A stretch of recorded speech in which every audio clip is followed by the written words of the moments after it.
Chihuahua. Good morning, Vietnam! Rise and shine. I'm the leader of the Repeal the 19th. I think it was awesome. Sorry, whoever's offended by that concept, I don't care. I thought it was awesome. Because we have a tendency to think that way around here. My nigga. Y'all the ones bringing this stuff in here, but I'm the poster child for it. Where are you from, bro? Oh, I'm from Tennessee. Oh, that's a sick accent, bro. I haven't heard that before. That's awesome, dude. It's my team. It's my quarterback. And you're trying to get a controversial statement out of me, but Come after me! I'm a man! I'm 40! Bring your ass. Hey.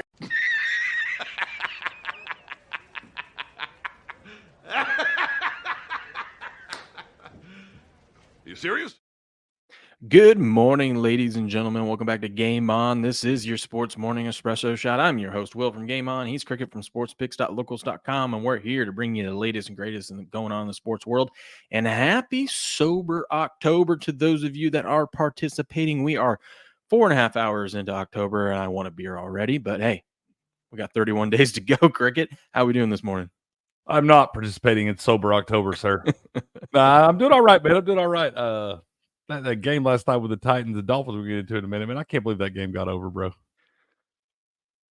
What, 15 points in the last 3.5 minutes? Just garbage. And we've got these rules being played out, man. Did you see that that play at the end? After they got the safety, they had the drop kick or whatever, and they were supposed to be trying some kind of onside kick or something.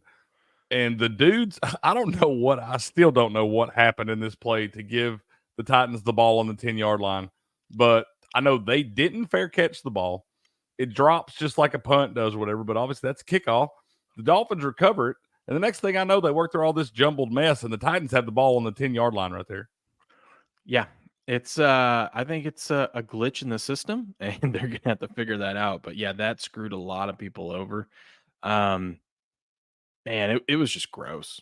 It was just gross. And the fact that I guess they were winless, so I can't blame the Titans and Tony Pollard for trying to get in. Like, they tried real hard to score on that last one. And I'm like, dude, the game is over. What are you doing?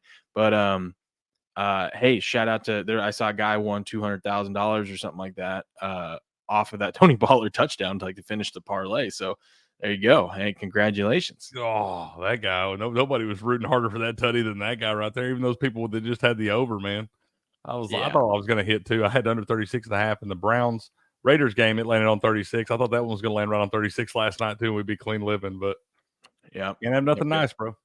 Can't have nothing nice. Well, we'll get into we're going to recap those games here in a minute. Good morning, Blue. Your lock came through. Dolphins team total under. Wow. Good job, Blue. What up, Mastering Rumble? How we doing? I like how it comes through like that. We know we know who you are, man. It. We know who you are. Well, no, the fact that it comes through with the Trump floss thing, like it doesn't show the emote. Oh, does it not? Oh, over here on the StreamYard. It still shows her on the old Rumble chat over there. So yeah, you can see it right here. There he is. That's right. Booyah. Dude, he's flossing fast, dude. That's gotta hurt. That's what I'm saying. He flossing real fast right there, man. I got hurt. Anyways, we got to get into. We can't start with football today, which is crazy. Yeah, we had big news yesterday. This was crazy. It was right as I was getting home, and I was like, "Holy cow!"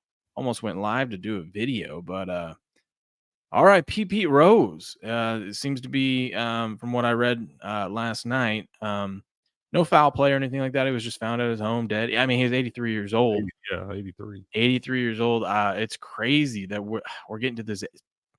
I mean, he played in an era before I was alive and whatnot, but he's a legend, obviously. One of the greatest baseball players of all time. All-times hit leader, yes, but you know what he's actually most proud of? That I learned about this when I was reading up on him today.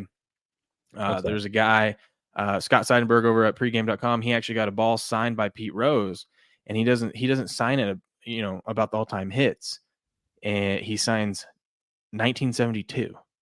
And so he asked him, he goes, "What's so great about the year 1972? I mean, you guys lost that year and whatnot." And he's like, "No, 1,972 wins. I have the most all-time. I participated in the most all-time wins as a player because that's more important to me, being a team thing, getting the team win than me having the selfish, most hits of all time. So Love that's that. pretty cool, dude. Love That is that. pretty cool. He is second all-time in doubles. Bet you didn't know that one. Did not. Who's Yeah, number one? I guess if you're all-time hit leader, you know what I mean? Like you probably got a few doubles underneath your belt. Who's number one? I can't remember the name. Can't remember. Okay, that's fair. I'm just curious. I mean, yeah, he said that I heard on the NFL game last night. They gave a little shout out to him, but it said he used to answer the phone when anybody would call him. He'd just say "Hit King," and that's how he answered the phone every single time, man. Hit King. Tris Speaker. Who? Tris Speaker. Oh my goodness. Do you know who that is? No. I thought for sure that would be a name we recognized. That's got to be from that's got to be from the early 1900s or something. You don't remember this guy? He was born in 1888. 1888. Yeah, only 100 years before me. He died before my dad was born. And mine too. I can't believe you didn't know that one, Cricket. Yeah, right. Oh, Blue, man, I'm sorry to hear about your grandfather, man. Condolences your way, good vibes and all that, man. Yeah, sorry to hear that, Blue. Sorry to hear that. But yeah, man. Listen, Cricket. I titled this for a reason. Baseball should be ashamed of themselves. I'm going to be pissed because I know they're going to do it. I'm going to be pissed if they put him in the Hall of Fame. They're going to. Because they're going to, and they're taking away the glory. He should have been given this while he was alive, and now they're going to make it all about them and then put him in. Listen, if you wanted to wait 25 years to punish him, fine. Go ahead. That shit should have failed, dude. But the MLB Hall of Fame, it's a story. It tells you the history of baseball, and you can't tell the history of baseball without Pete Rose. You know what I mean? Agreed. 100%. You can't tell it without the Barry Bonds and the Mark McGuires. The Chicago Black Sox and all that. Yeah, you want to put an asterisk in there. You want to put a little disclaimer about their scandals. Fine, go ahead. We all know about it. You know what I mean? I don't think many people even care other than the old hard timers, right? But Pete Rose is a Hall of Famer. 100%. You know what I mean? All-time hit leader. 100%. Who cares about the gambling scandal? It's way past its time, and they should have honored that man and let him have that moment. I agree 100%, dude. That's the first thing I thought of when I saw it yesterday. I was like, golly, man. They never let him live a day inside the Hall of Fame. And you're right. They're going to wind up doing it posthumously and all that stuff to make themselves look it's good. Gonna be a great deal. They're going to do it for all the ratings, and they're going to profit off of it. They'll bring his grandkids out and have them stand there and accept the award and all this stuff, man. And this man will never know that he was finally inducted in there. And I hate that too, dude, because I do think it's kind of bullshit. The man's never bet against his team. The betting he did, he always bet on his team. Who cares? Even if he did, who cares at this point, right? You punished him enough. Right. You punished him. You know what I mean? We don't have to go through this whole betting and everyone knows the story. That's why I haven't even gone into it. It's just like I said, if you wanted to make him wait 25 years after he retired to do it, fine. You know what I mean? Just like we're gonna make you wait because of what you did. Fine, go ahead. I'm just saying, Shohei Ohtani better be glad that he was born about 50 years later, man. He better be happy that he doesn't speak English. They would have got him already. I argue people about this. I hear people go back and forth. They're like, I'm like, Ohtani would be an even bigger star than he is if he spoke English and did interviews, after the game without an interpreter, and we got to know the guy. But also, these scandals with him would be 10 times bigger as well. Oh, God.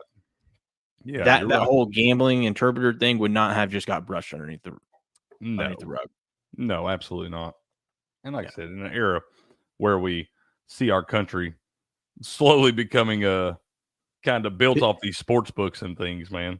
It's going to be Pissy and legal. I are on the same page. If I was the grandkids, I'd say I'd give the MLB the middle finger. I agree with you. I agree. If I was his family, I would 100%. I want to hear none of this. Well, it's to honor him and whatnot. We got to Yeah. do it, even though it's wrong. No, it's not. It's not to honor. He's not alive anymore. Sorry.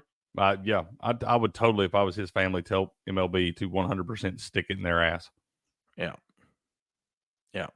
Like I said, I hated hearing this, man. I did. That's the first thing I thought of when it popped up. I actually saw I was sitting on the front porch and I saw your post that said R.I.P. Pete Rose. And I just opened up my ESPN. Obviously, it was the top story there. But there was also, we had another legend pass away yesterday early on. Before that, man, Dikembe Mutombo. Oh, yeah, that too. Yeah. Passed away yesterday at 58. I had brain cancer. I didn't realize that he had brain cancer, but that's because I had already seen that one, and then I saw yours, and I was like, surely not, man. And I pulled it up, and I was like, man, I hate it. That's the first thing I thought of. Was like, they didn't let that man live a day in the Hall of Fame, bro. No, it's terrible. Meanwhile, I just found out Jimmy Carter either yesterday or today just turned 100. How that guy's still alive, I don't know. Yeah, he turned 100. He's an alien. They just gave him that extra special syrup. Like top 3 worst presidents of all time. Still kicking. I got a feeling that guy, I mean, that was obviously before our time too, but I've just only heard how bad that was. I got a feeling he's got to be up there. I think they say it's a lot closer to number 1 than it is number 3. Well, the current president, I put it at number 1. Yeah, he's the lock. It's real tough. I mean, I felt like Bush was terrible too. So that's just my opinion. That's why I put we just got to be able to judge the ones we've lived through. Yeah, no, that's fine. I'm going to still put him up there. Anyways, yeah, Pete Rose, R.I.P. But we do got to get into some other things before Robert joins us. But screw you, MLB. Screw you. Yeah, you ought to be ashamed of yourselves. You're a piece of shit, MLB.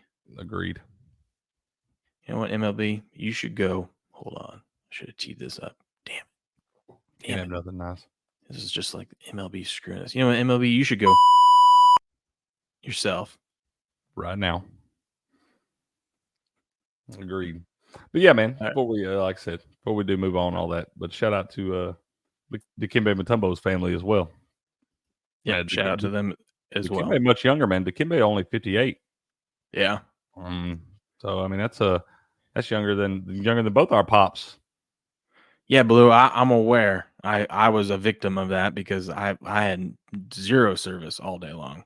That was great. I thought it was just because I was out in the middle of nowhere, and there was like, even though I've never had problems with service at my work, but there was a storm the night before, so I'm like, oh, maybe something just went down around here or something like that. You know what I mean? Yeah, I shot you a couple texts and never heard anything back throughout the day. And then I took my little nappy poo and woke up and Steph said you'd messaged me on Twitter and everything. And then you text me back, and I was like, oh man, cyber terrorists, you got to watch out for them, bro. Sure do. Two complete opposite games last night. I was kind of actually excited that there was 2 Monday Night Football games because one was a snooze fest and the other one awful. Yeah, completely wrong. Hey, you were right on the over there. You beat Diamond Dave. Look at you, man. That one, like I said, I couldn't get out of my head the game they played against each other last year that looked very similar to this one there. But you know what? At the end of that damn stupid ass Titans Dolphins game, I wasn't even watching this high scoring affair. I'm over there trying to watch it sweat, keep it under 36.5, just to watch Tony Pollard scamper into the end zone with 20 seconds left, where the hell it was. Yeah. Titans get the 31-12 win over the Dolphins. The Dolphins are embarrassing, man. The Dolphins haven't scored a touchdown in 10 quarters.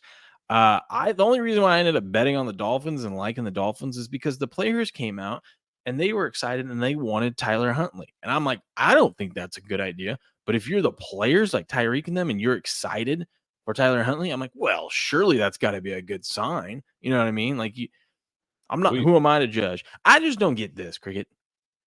Put my fat ass out there. Put me out there. And this is what I'm doing for the Dolphins. I'm looking at Tyreek, and there's going to be like 4 plays a game. I'm going to be like, Tyreek, I want you to run in that direction fast as you can. Do not start looking back until you get to the 45 yards deep. Actually, don't even look back. Stick your hands out. It will drop right in there, okay? You just got to run past the guy. Promise you the ball will get there. He had him one time too. He actually overthrew him. Yeah, and that's I don't get it, dude. How you overthrow Tyreek Hill, bro? He had him earlier in the game. He underthrew him. Inaccurate. He had him early in the game. He underthrew him bad. Tyreek had to basically be a DB to keep a pick from happening. And then that one late in the game, I was like, how do you overthrow that guy? Dude, I was rooting so hard for him to catch that one. Like when it was up in the air, I was like, please, Tyreek, come down with that, because I had him first touchdown score, and it was Oh, yeah. boosted to almost 10-1. Oh man, I was like, come on, The come down with Dolphins that. did Just finally save all my bets. They did finally score a touchdown this thing. Did they? The Dolphins, they had that 6 in the fourth quarter there. They went. Oh, okay. But Tyler Huntley actually scored the touchdown. What Who a had bum. that? Dolphins' first TD score. Tyler Huntley. What a bum. What a bum. Who had Jared Goff catching a touchdown on your bingo card? Man, Huh? who threw that up? Before we move on to that game, did you see how bad and how uncomfortable that referee looked on that Titans-Dolphins game about every time they had to put him on the camera? He kept like stuttering through the calls, like didn't understand the penalties, have to pause in the middle of what he was saying to look over because they had a couple weird penalties, especially it was awful, that one at the end where he was trying to explain that one. And I'm just sitting there and I'm like, we pay these guys a lot of money. Even the referees get paid a lot of money to sit up there. And it's amazing to me the amount of these guys that look absolutely lost when it comes to explaining some of these penalties or even marking them off correctly. It blows my mind how we can have an organization that makes as much money as this one, and the people that's supposed to be at the top of the league, referees, are way up there in the league for the NFL. I mean, they're way up there as far as employees goes, and they're just trash, man. Yeah. Drives me crazy, dude. Yeah. I did not pay too close attention to that.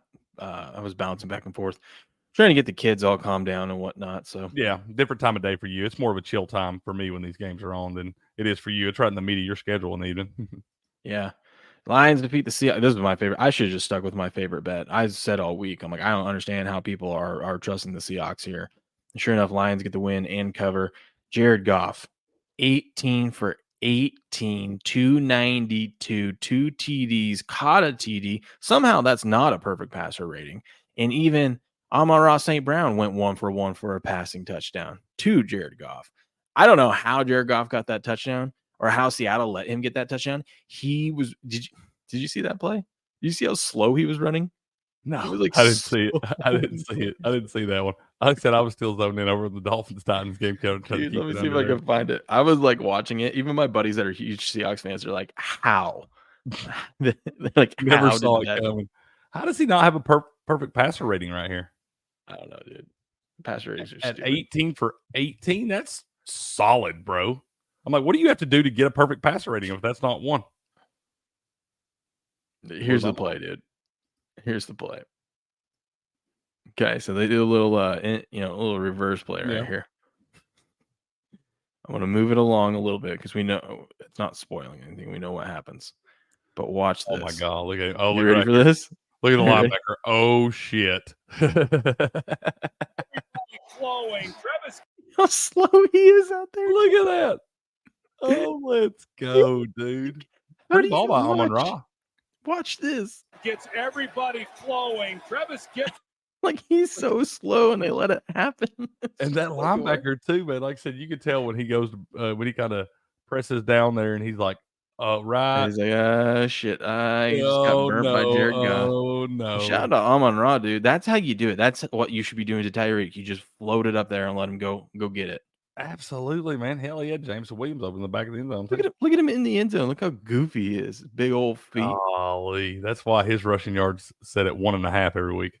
Oh my god, yeah. I'll tell you who should be ashamed of themselves is that linebacker who just got outrun by Jared Goff to the end zone.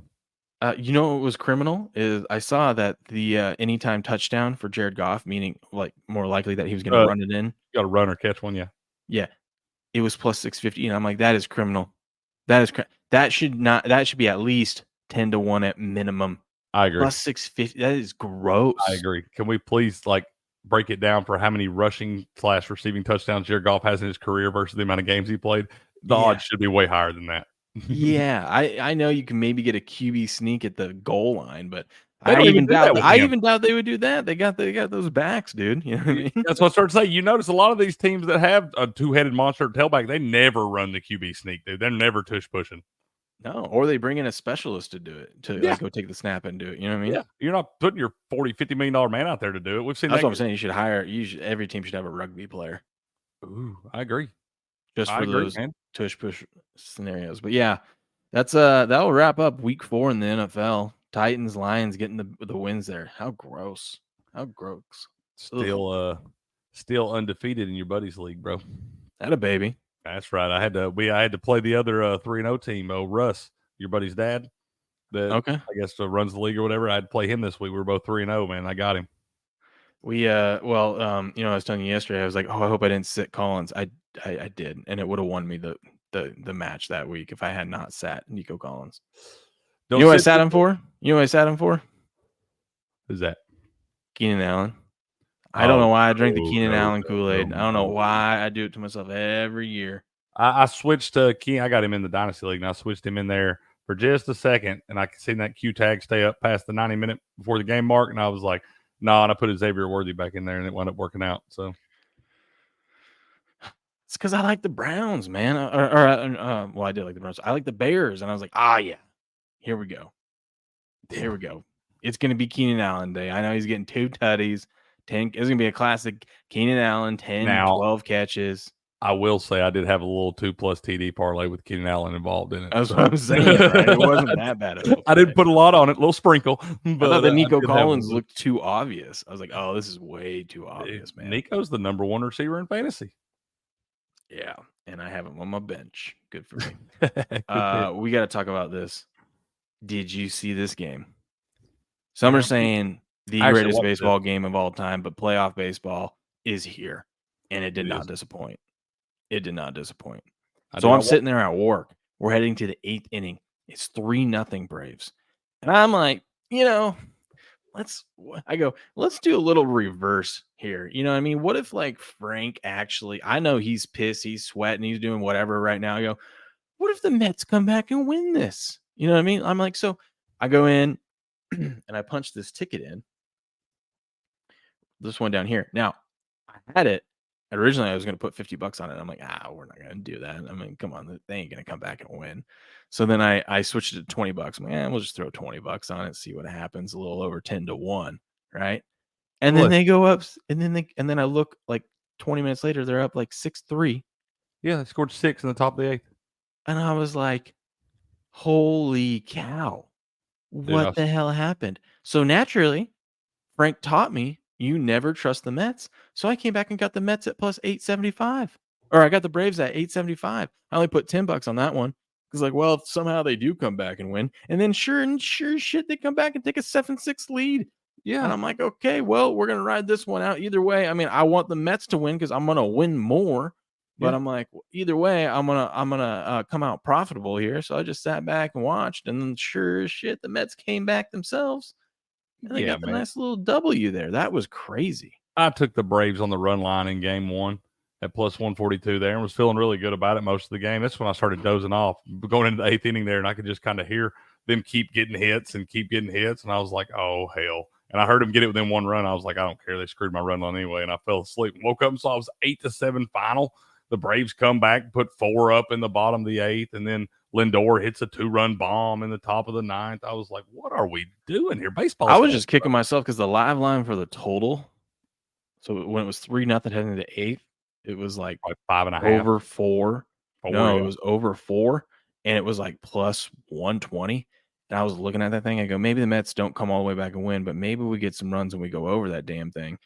But I didn't bet it, and I wish I did because that was easy money, dude. They covered that in no time. You could have lined it all the way out as far as they let you go and got there. Yeah, that was poor heavy steps. He was a mess afterwards. He was such a mess that he told me to bet the Mets in game 2. But I'm like, but they're not going to be playing for it. He goes, hey, you can get the 5 seed. The Braves have all the pressure on them. The Mets have no pressure. The Braves are going to collapse. I go, you're just being a fan right now, a nervous fan. They're going to be fine. Totally being a biased, nervous fan right there. Chaos theory was going off. He was texting me too. And I was like, hey, man, I think we're going to just punt on the show this afternoon and stuff. He's like, it's fine. He's like, I'm going to be on suicide watch anyway. That's what he told me. Yeah, Pistons right. It wasn't even worth. That's what he's saying. It wasn't even worth betting. Game 2, the minus 2.5 runs was minus 140. Yeah, it wasn't. And the only way I was going to look was the Mets, but they took forever to put the lines up. I was like, screw it. I'm not going to bet anything. It felt like I already made money off of this anyway. So what sucked is being a Diamondback having to watch that thing all day yesterday. I wouldn't even watch it because I'm like, there's no way in hell the two teams are going to sweep and we're going to get in. There's I no totally way. wouldn't have watched game 1 for sure, because that's the one when you see the Braves up right there, because I would have felt way better if I was Diamondbacks if the Braves had won game 1. When the Braves wind up screwing up and losing game 1, I'd have been like, oh, no, they're about to thump them in the second game. And that second game must have lasted and then like Chris 2 Sale hours. was supposed to pitch, and then he got scratched, and that's when Steps thought it was all over. Back spasms, I guess. And then they're saying Chris Sale's not going to pitch in this first series. Yeah, what's going on there, man? I don't know what's Back going on. spasms. Steps was saying, he was like, they're not even trying. I thought Steps was going to give us a Frank the Tank rant. I really thought we were about to get one of those from him, because he's like, they're not even trying. They're benching Sale. But yeah, it looks like back spasm, saying he's not even going to. They play the Padres, I believe. Hey, man, y'all go sign up for this thing. Today is the last day. You got to get in there and sign up this morning, man. But go sign up for that contest. I'm going to drop the link for y'all one more time in the chat here. But go sign up for the baseball contest we got for me and Steps. I think we got like 6 people in this thing or something right now, man. So easy money right there. We're giving away a jersey and all that. So give me just a second. I'll share the link for y'all in the chat right here. But go sign up for that thing. You got till today when the first pitch goes off, which will probably be what, about 3 o'clock or something? Not sure when the first pitch is. Yeah, something like that. By the way, real quick, while you're doing that, happy moment for our guy. Apparently, he was taking his negative energy he usually throws towards the Mets, and he was throwing it against everything around him instead of doing it to the Mets. And that's when they went on that big rally, that 6-run rally. Oh my god, it was crazy. But here's Frank.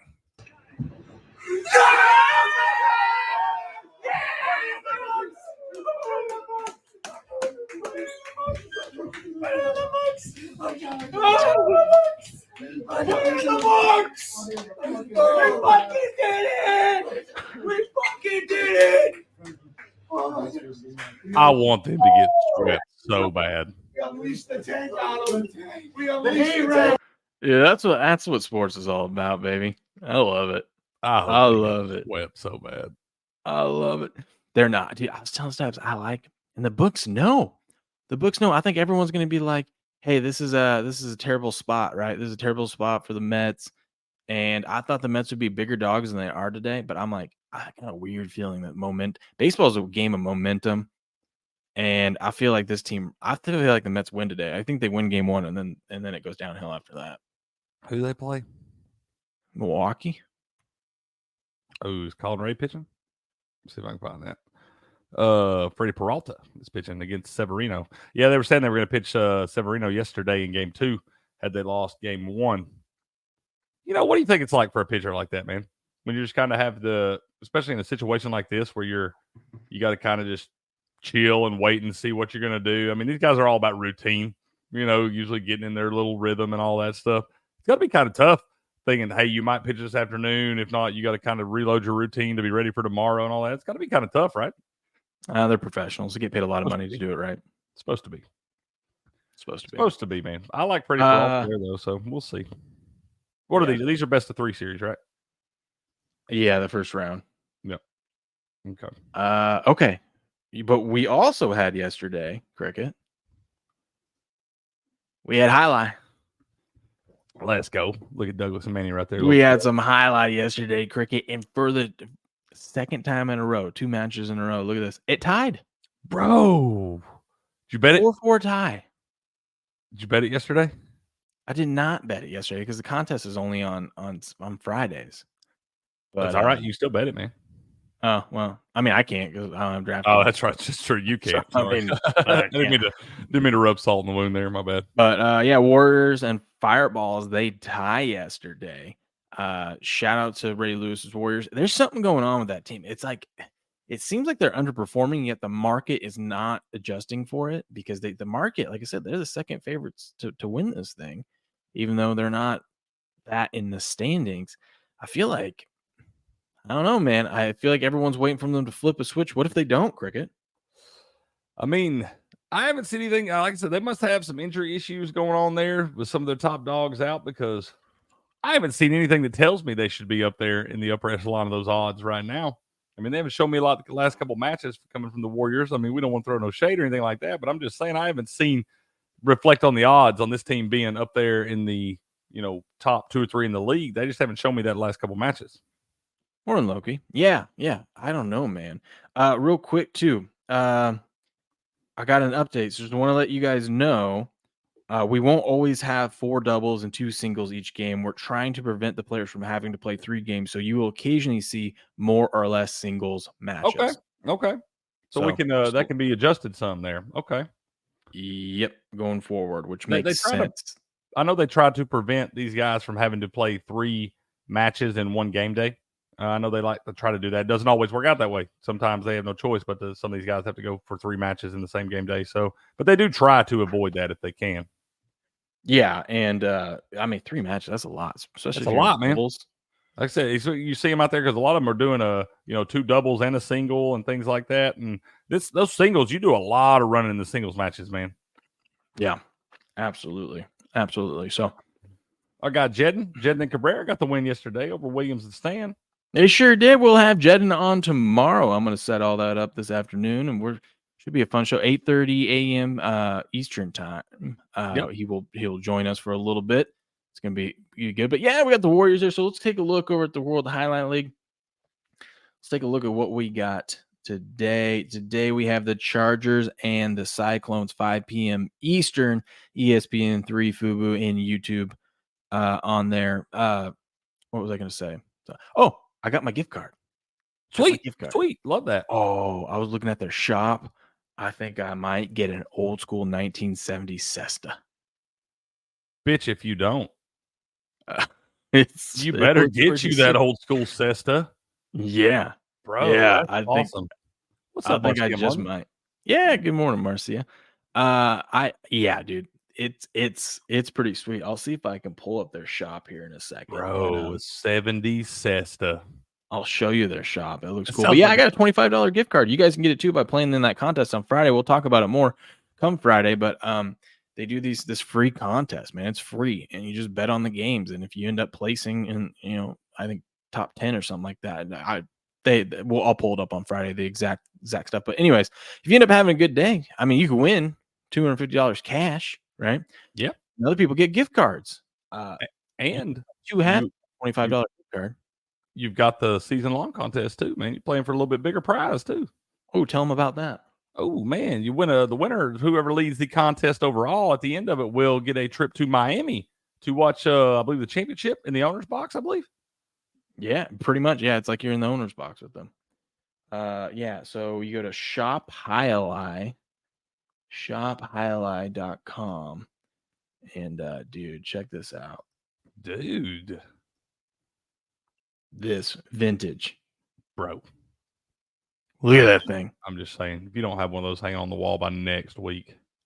I'm just like, have that while we do our segments. But yeah, I was looking at this. You can get hats. Hats are only 12. It's fairly reasonably priced here. Dude, a 1970 Cesta. That sounds like a sweet car. Yeah. Well, I was looking at it. I was like, well, I got $25 gift card. So it's like I could get this one, which is a game used one, which is kind of cool. But I'm like, I'd rather have the vintage one. It's like a free upgrade with the gift card. Who knows? Maybe I'll get another gift card if I do well this week. You know what I mean? Yep. That's what I tell people now. When they tell me I'm getting old, I say, no, sir, I'm vintage. Vintage. There you go. Yeah, they got some cool gear over there. I was thinking about getting a highlight jersey. That is sweet, dude. Yeah. I love that. I like the High Life shirt there. You can get player worn jerseys. I was thinking about getting this one. Battle court one. Just kind of neutral, right? Not picking a team yet. I don't know if I have my team yet. I need me a Gauchieri jersey. That's my favorite player right now. Big Hormache fan too, though. There's the Warriors. Look at that. Let's go. I'm pretty cool. Yeah. So today over on Highlight, we do have the Chargers and the Cyclones going at it. Let me see. What if I click that? Will it take me? Yes, it will. Look at that. We have a forfeit today. That's unfortunate. So the Chargers are already up 1-0. Remember that if you're going to bet on the games like outright, and you're going to be like, man, the Chargers, why are they such big favorites? I mean, you get value on the Cyclones. You got to remember the Cyclones here. They are down a point to start this off. So you'll go over to DraftKings. You can go over here and you go click on the World Highlight League. Go highlight World Highlight League, and here they are. And then right over here, about 3 hours or so before the match starts, you can actually bet on which team to win outright. So there's that. You can do some live betting. You can do some futures betting. Look, see, the Warriors are still a third favorite. Doesn't make any sense to me. Not making any sense. Like I said, maybe they got somebody coming back there, but we're gonna have to monitor it. We're gonna have to monitor it like we have been all season long. But yeah, so we got who starts it off? We got doubles. Bueno and Manu. Bueno, I was gonna say our guys are out there, bro. This is definitely our favorite pairing. Oh yes, they are. They're minus 154. But you know where to win go today. We're going 2-0, right? They're gonna win 2-0. You bet them 2-0 and you bet them 2-1 just in case, man. Well, I don't know, man. Zulaka, man, that guy's good. I'm betting them 2-0 and I'm betting them 2-1. If you think he's good, then you should just be betting 2-1 both ways there. If you think Zulaka and Arda can get, I think that is the way to go. You bet 2-1. Probably so. You probably bet 2-1 both ways there. Then guess what? They split. You're heading into that third set. You don't even have to worry about it. You got it locked up there, man. Yeah, you ain't sweating nothing. I mean, you could if you wanted to, you could bet the 2-0 for Bueno and Manu, and then bet the 2-1 each way and try to lock up a small profit there. But I think in that one, I can't bet against my guys Bueno and Manu, man. I'm betting them 2-0 and 2-1. I just know Zulaka, man. That guy. He can play. Yeah. He can play. He can play some ball. He can play some ball. Let's see. Then we got Arda and Ron the next match. And then I think Arda and Ron, just looking at the odds. Wrong. Iterbide. That's why I like Benny. You know what I mean? Benny's my favorite. Ben and Benny are my favorite. The easiest name to say. That's exactly as good as easy for you to say. But yeah, no, I think with Arda and Ron there, based off the odds, you're probably looking at the 2-1 for each one of them there. You get plus 320 on Arda and plus 310 on Ron to both win 2-1 there. So I think you look at that. Let's bring in our guest, Robert. How you doing this morning? Good morning. Good morning. Good morning. We're finishing up real quick. We previewing a little Jai-Alai. You ever watch Jai-Alai, Robert? I have no idea what that is. It's basically go ahead, Cricket. It's a rally sport. They got the cestas. They got the long thing on their hand where they sling the ball against the wall. Like they used to play it back in the 70s. They got a little new. Oh, is that the thing from Miami Vice? Yeah. Yeah, that's what this is. Battle Court Jai-Alai. You've got it's a league they formed a few years ago down in Miami. You've got a guy like Ray Lewis is an owner of one of the teams. Adonis Haslam is worked in here with this, and you got Pitbull, who's a big investor and all that. So they tried to revamp this a little bit. They've came up with the Battle Court style highlight where they to kind of revamp it and make it more where it's more exciting, a lot more exciting these days. Yeah, really. I was trying to pull something up here real quick, but my mouse seemed to just all of a sudden die on me. But let's see. Jai-Alai. We'll show you a little rally thing here. Yeah, they play on Mondays, Tuesdays, and Fridays down there. And this right here. Manu blasts the serve low and hard. Nice catch there by Aratz. At the feet of Manu. Calls for like to get in there. He does make the save on the back end. Except for the ball as hard as a rock, and they get it going up to 150 miles an hour. And they don't wear cups. On average, it travels 150 miles an hour. And that ball is supposed to be hard as a rock. Yeah, you'll see these guys get hit with it and everything. It's pretty crazy. But, I think I'm going to roll with my best bets today for Jai-Alai. I'm going to take Bueno and Manu at 2-0 at plus 160, and also a little sprinkle on Bueno and Manu at 2-1 at plus 320 there. I'm going 2-1 on both. I think Zulaka, that guy, I can't go against him. So I'm just going to go 2-1. I think it's going to be I think we're going to a third set. That's fair. That's fair. That's fair. But yeah, that's a World Jai-Alai League. We have paired up with them this season. We're going to be following them all season long. We got the Chargers and the Cyclones today as we head into week 5, I believe, of the World Jai-Alai League. Yeah. Yep. Should be week 5. But there you are. Go check them out. You can go watch them on ESPN 3 or on YouTube, 5 p.m. Eastern Standard Time tonight. Booyah. Yeah. Robert, how's it going? That's fascinating. Good. Speaking of the legend who passed away, Pete Rose. I was going to be my first ever public sports betting venture. I was going to be the handicapper, and the two fronts for the operation were Lenny Dykstra and Pete Rose. It almost came to fruition. How long ago now? Let's see. 15 years ago, 14 years. Way back. At least a decade ago. and at the very end, Pete wanted to be on not Pete. Lenny wanted to be on all the bank accounts, and that was a problem because he was in a little bit of legal difficulty at the time. So that's the only reason it didn't actually happen. But otherwise, before sportspicks.locals.com, it was I forget what name it was. It was some fun name. Lenny was good at that stuff. But it was going to be Lenny Dykstra and Pete Rose selling sports picks that I was going to be the handicapper behind the scenes for. So that was my introduction to Pete. Great guy. Obviously, they should have put him in the Hall of Fame before he passed away. But I think now they'll be guilted into doing it. I'm going to be pissed. I'm going to be pissed when they do it. I don't want them to do it because they're going to make it all about them. They're going to profit off of it now. I don't know. They should have put that guy in a long time ago. We were talking shame about on the MLB, but what can you do? It is a shame. You can't tell the story of baseball without Pete Rose. No, you know what I mean? Same thing with Bonds, McGuire, all of them. It's like, just if you want to put a little asterisk and say a little thing about them, fine, but just put them in there. Well, in the modern day, we're only, I don't know, does MLB yet have them as sponsors? I mean, in the NBA they now do, but like the fear of associating with sports betting and it was kind of a uniquely American phenomenon, most likely because of the Black Sox scandal. But like in the UK, Europe, around the world, various casinos and sports book operations have been sponsoring teams for forever. So because it boosts participation. What really changed it in the States was fantasy football.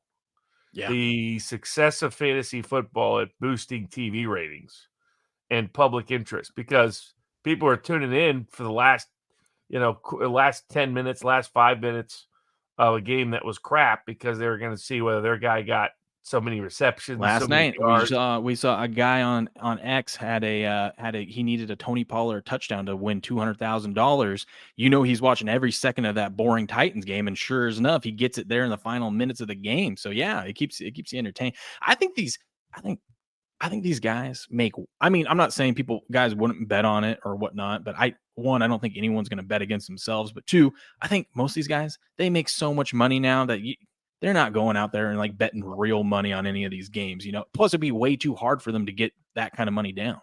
Yeah. Well, you look at Pete. I mean, basically he loved to bet. He did, he loved to bet anything. I mean, started with the horses. But they never had any proof that he gambled to bet against himself. Anybody who knew Pete Rose knew that that's just anathema to the guy. Yeah.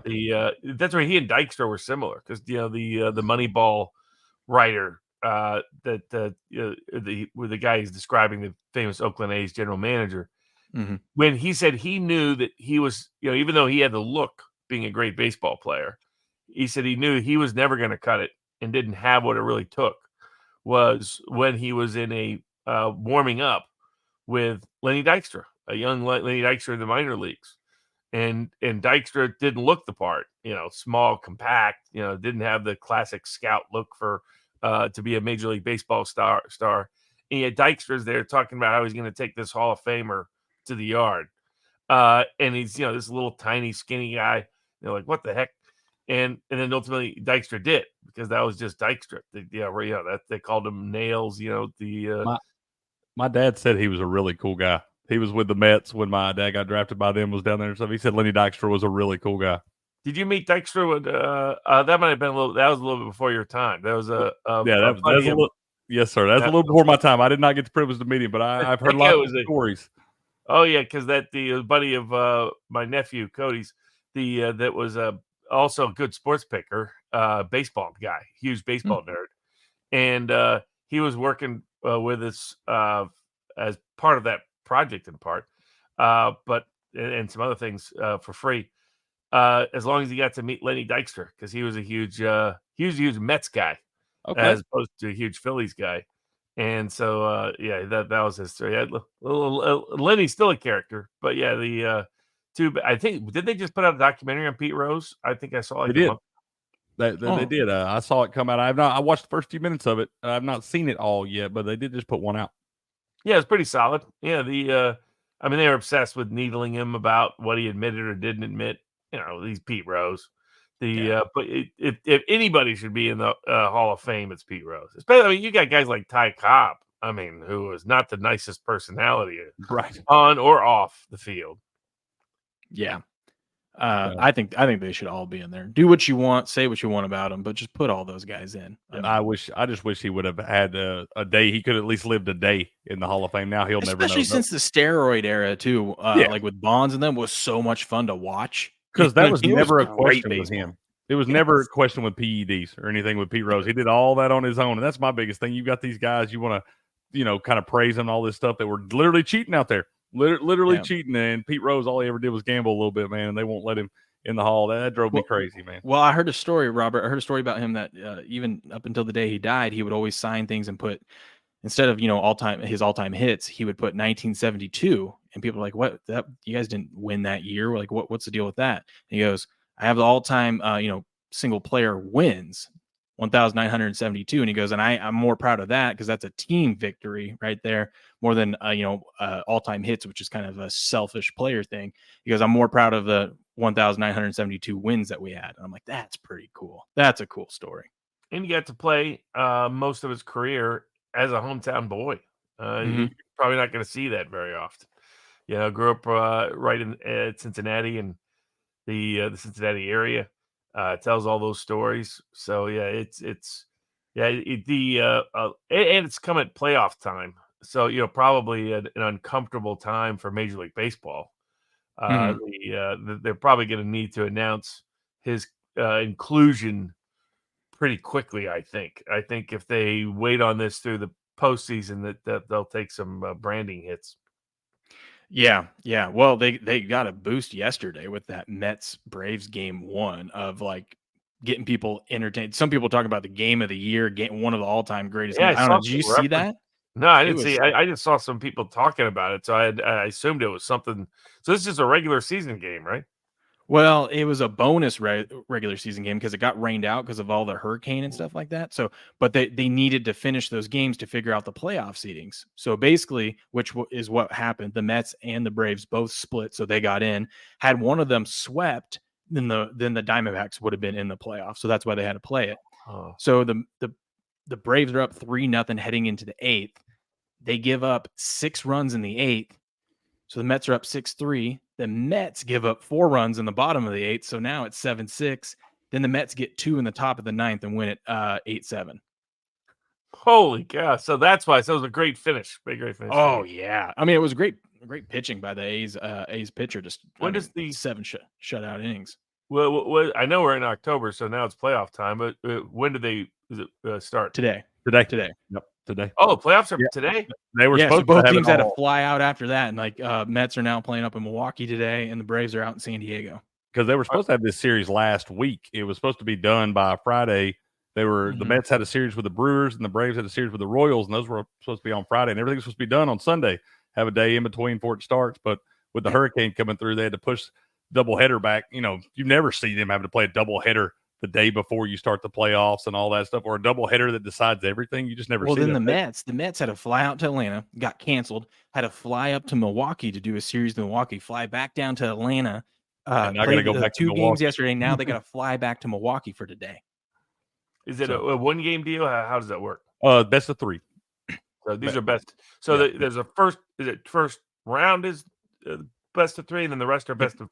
How does that work? It is best of 3. Then it goes best of 7. I'm pretty, or maybe the division series are best of 5, or they're all best of 7 going after the first round. So they're now all best of 7. So first round best of 3, and what is it? 1-1-1, or is it all on the road? I think it's all on the road, if I'm not mistaken. I don't know that for sure. I thought the first 2. I mean, maybe, and I could be wrong on this. I thought the first 2 were played in the first 2 would be in the Brewers. The Mets were able to force a game 3, maybe game 3's back in New York, but I'm not positive on that. It may be all 3 in the same spot. Yeah. That kind of makes it. So I guess they already got odds up then, right? What are the odds for the games? So there are games tonight. Today you have, starting at 2:32 Eastern time, you have the Tigers and the Astros. At 4:08, you have the Royals and the Orioles. 5:32, the Mets and the Brewers, and then 8:38 tonight, you have the Braves at the Padres. That's a long flight for the Braves too. Yeah, no kidding. They got to fly right out. I like the Tigers today. You got Skubal, who is going to win the Cy Young, and he got the Triple Crown in pitching against the Astros today. I think that's the best value you're ever going to get on Skubal out there pitching. I agree. So you never get plus money on that guy on the money line. No, you don't. And I guess 4 teams get a bye. Yeah, you have the Phillies are on a bye, the Mets are on a bye, the Guardians, and there is one more that is on a bye. Did you say Phillies? Yeah, Phillies, Guardians, Mets. And there's another National League team that's got a bye. So as the Phillies well. and Mets out of the National League. Dodgers. Yankees. Yankees, Guardians, Phillies, and then the Dodgers are the team that I could remember. Yeah, okay. So the Phillies and Dodgers out of the National League. Hold on a second. You said the Yankees and the Mets? Or the Phillies in the American League? The Yankees and the Guardians. The Guardians are the other team. The Indians, Guardians, don't call me the Indians. Right. Phillies and Dodgers.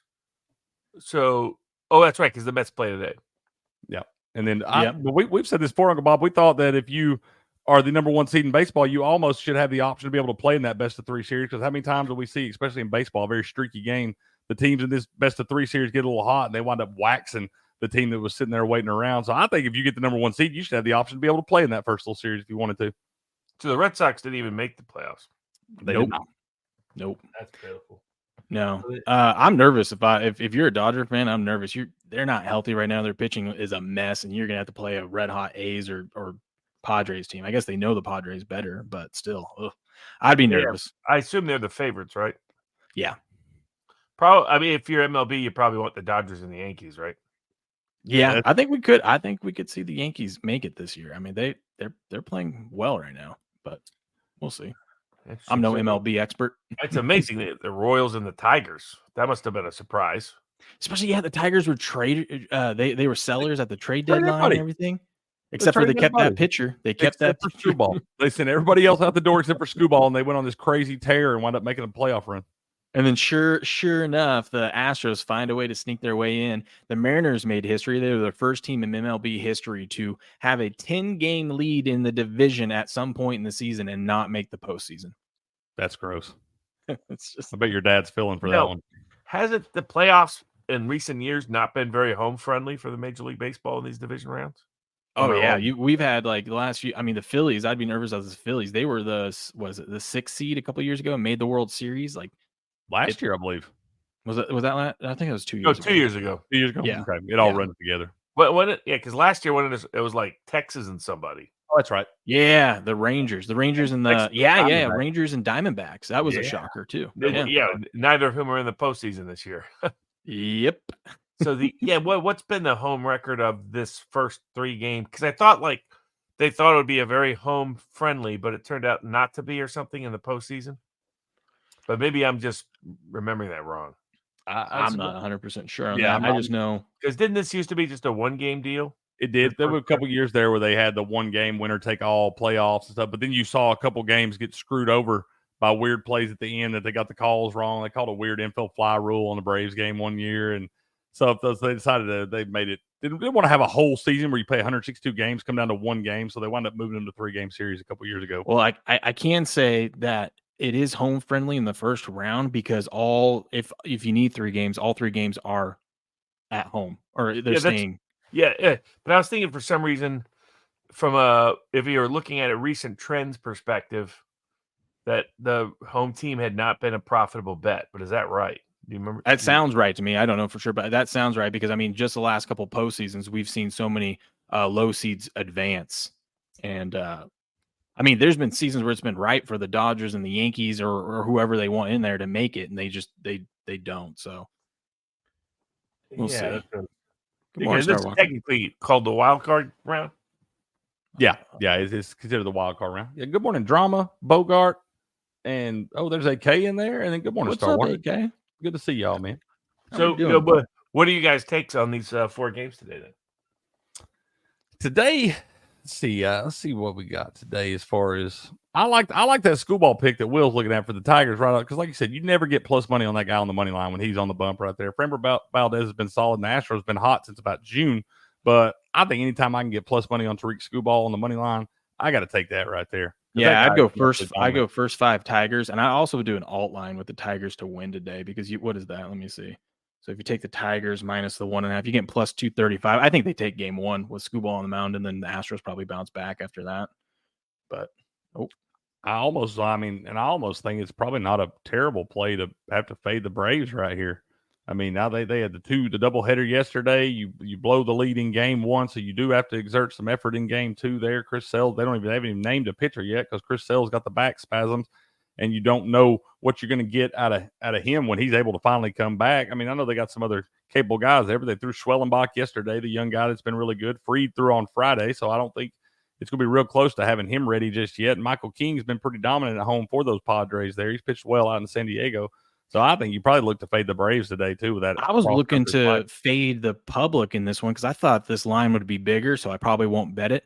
But I was looking to ride the Mets here. I mean, because everyone's going to be looking like they've been traveling all over the place. It's a terrible spot for the Mets. Severino yesterday had to potentially warm up because he didn't know if he was going to go for game 2 or not because it was going to be a must win.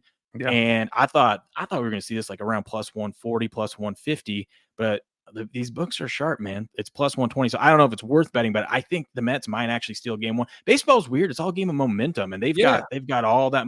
They've been playing great down the stretch, and then obviously they get the win to get into the postseason. So I was going to look at the Mets there. I like your angle on the Braves too, but see, the Braves line is more what I thought the Mets line was going to be, like plus 142. Right. I thought you're going to get value on that. So I don't know. The Mets might be one of those teams that get hot at the right time. And you see every year you see one of these teams out of the wild card round wind up making a run to the championship series. Like, Absolutely. I guarantee you one of these teams right here is going to wind up winning this series, and we'll wind up upsetting one of the big dogs in the next round. You see it every single year. So the Mets might be that team this year, man. So all the home teams are favored? All the home teams are favored today, yes. Yeah, and I mean, part of that too is the Mets and Braves played yesterday, so you knew those 2 games the home team was going to be favored in that one. They didn't have to travel or anything like that.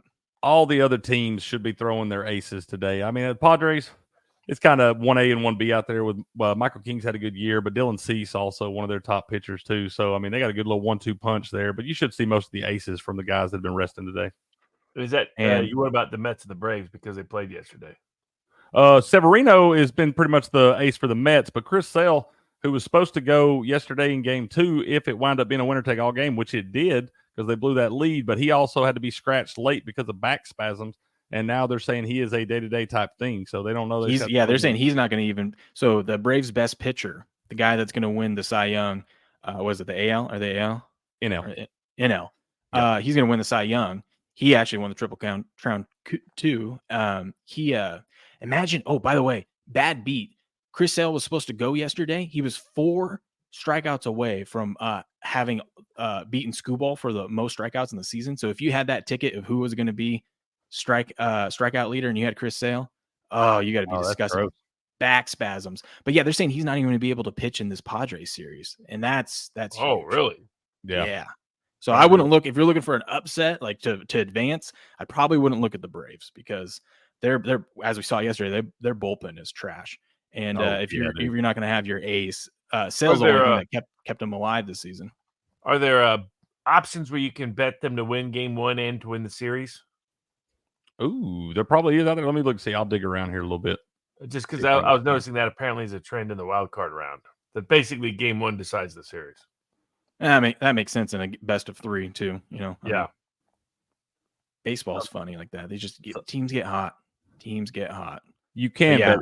Yeah, you can bet the I think this was the game. Yeah, game 1 here. You can bet the Braves to win game 1 and then win the series is plus 220. So I would say if you like them in game 1, you get better value by taking game 1 in the series. At least by recent trends. Yep. Okay. Because they're only plus 140 to win today. Yep. Plus 220 if they win today, it just tends to keep going. It doesn't tend to be a one-off. Road or home, it doesn't matter. Absolutely. In this round, because you got just 3 games. Fair. That's fair. Yeah, when you go to a 7-game series, it gets a little iffy, but yeah, 3-game series for sure. I like that. Robert, I need your advice here as we switch away from baseball and come over to football. I'm still alive. I'm one of the less than 5% alive in Survivor.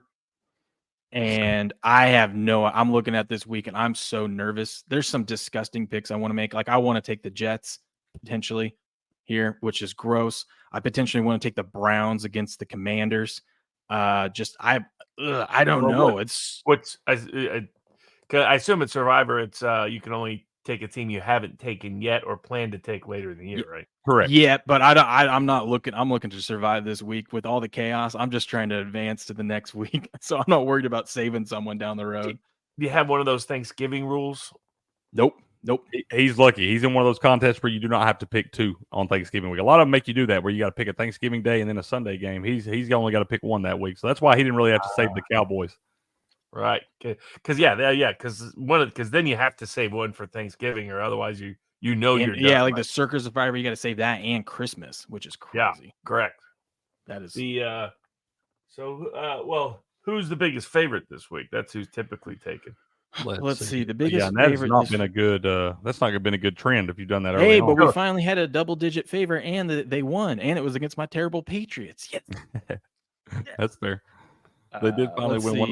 The biggest favorite this week. That's what I'm saying. All these lines are close. Seahawks against the Giants, probably. The Niners against the Cardinals are 7-point favorites.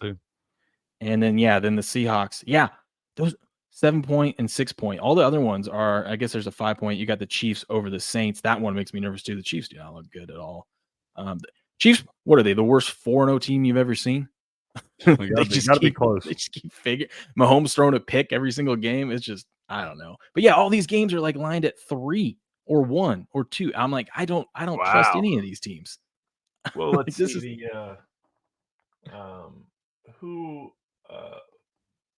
let's see, Colts, Jags. The which where do you want me to go? Let me take a look. The I think did the Bills Texans, did that game flip? Yeah, it's you got Texans -1 right now. Or even a pick 'em, I see. Yeah. And then so I guess scroll up from the beginning. Okay. Because you could pick what's Thursday night this week? Bucks. That one's interesting one too. Bucks Falcons. Yeah, okay. I'd pass on that one. Maybe here's an interesting one that I think is gross. The Raiders, Robert, ever since they moved to Vegas, have not lost in Denver. That's crazy. And I'm like, hey, there's a trend I can get on, but I do not feel good about that, especially after them winning last week. Yeah, Broncos look pretty good last 2 weeks. Yeah, that one's tough. But yeah, so we got Bucks, Falcons, and then you got the Jets, Vikings. I feel like the Jets season's kind of like on the line here. And they just played so poor in that game. That one will be played in London though, correct, Will? Yeah, that is a London game, so that throws a little wrench into everything. Yeah, I've always got to factor that in as well. It might be a good week to take the Patriots. Yeah, I mean Miami. But I also get nervous about betting. Well, one, betting against taking my team because then I'll just hate them even more. But two, when in the NFL, when a team looks terrible, they're not as bad as they looked the week before, especially in prime time. So that makes me nervous. But, like the Dolphins looked so bad last night that I'm like, except they also looked terrible 2 weeks ago. Yeah, and they looked terrible 3 weeks ago. They are bad. There's been a talk me into it. Group of sports fans, analysts that I've been listening to, that have been skeptics of Mike McDaniel. They've said that it was other people. He wasn't key to Shanahan's offense. That basically it was Tua being the right fit for that offensive scheme, but that they're really a finesse team, not a power run team. And I thought this was going to show it. How would he? And he had success a couple of years ago in that one postseason game against the Bills without Tua. But now you're starting to look at he's terrible against teams with winning records. He's terrible in the postseason, and now he's atrocious with different backup quarterbacks. I mean, he was uncompetitive against Seattle. They won the turnover battle, still got blown out.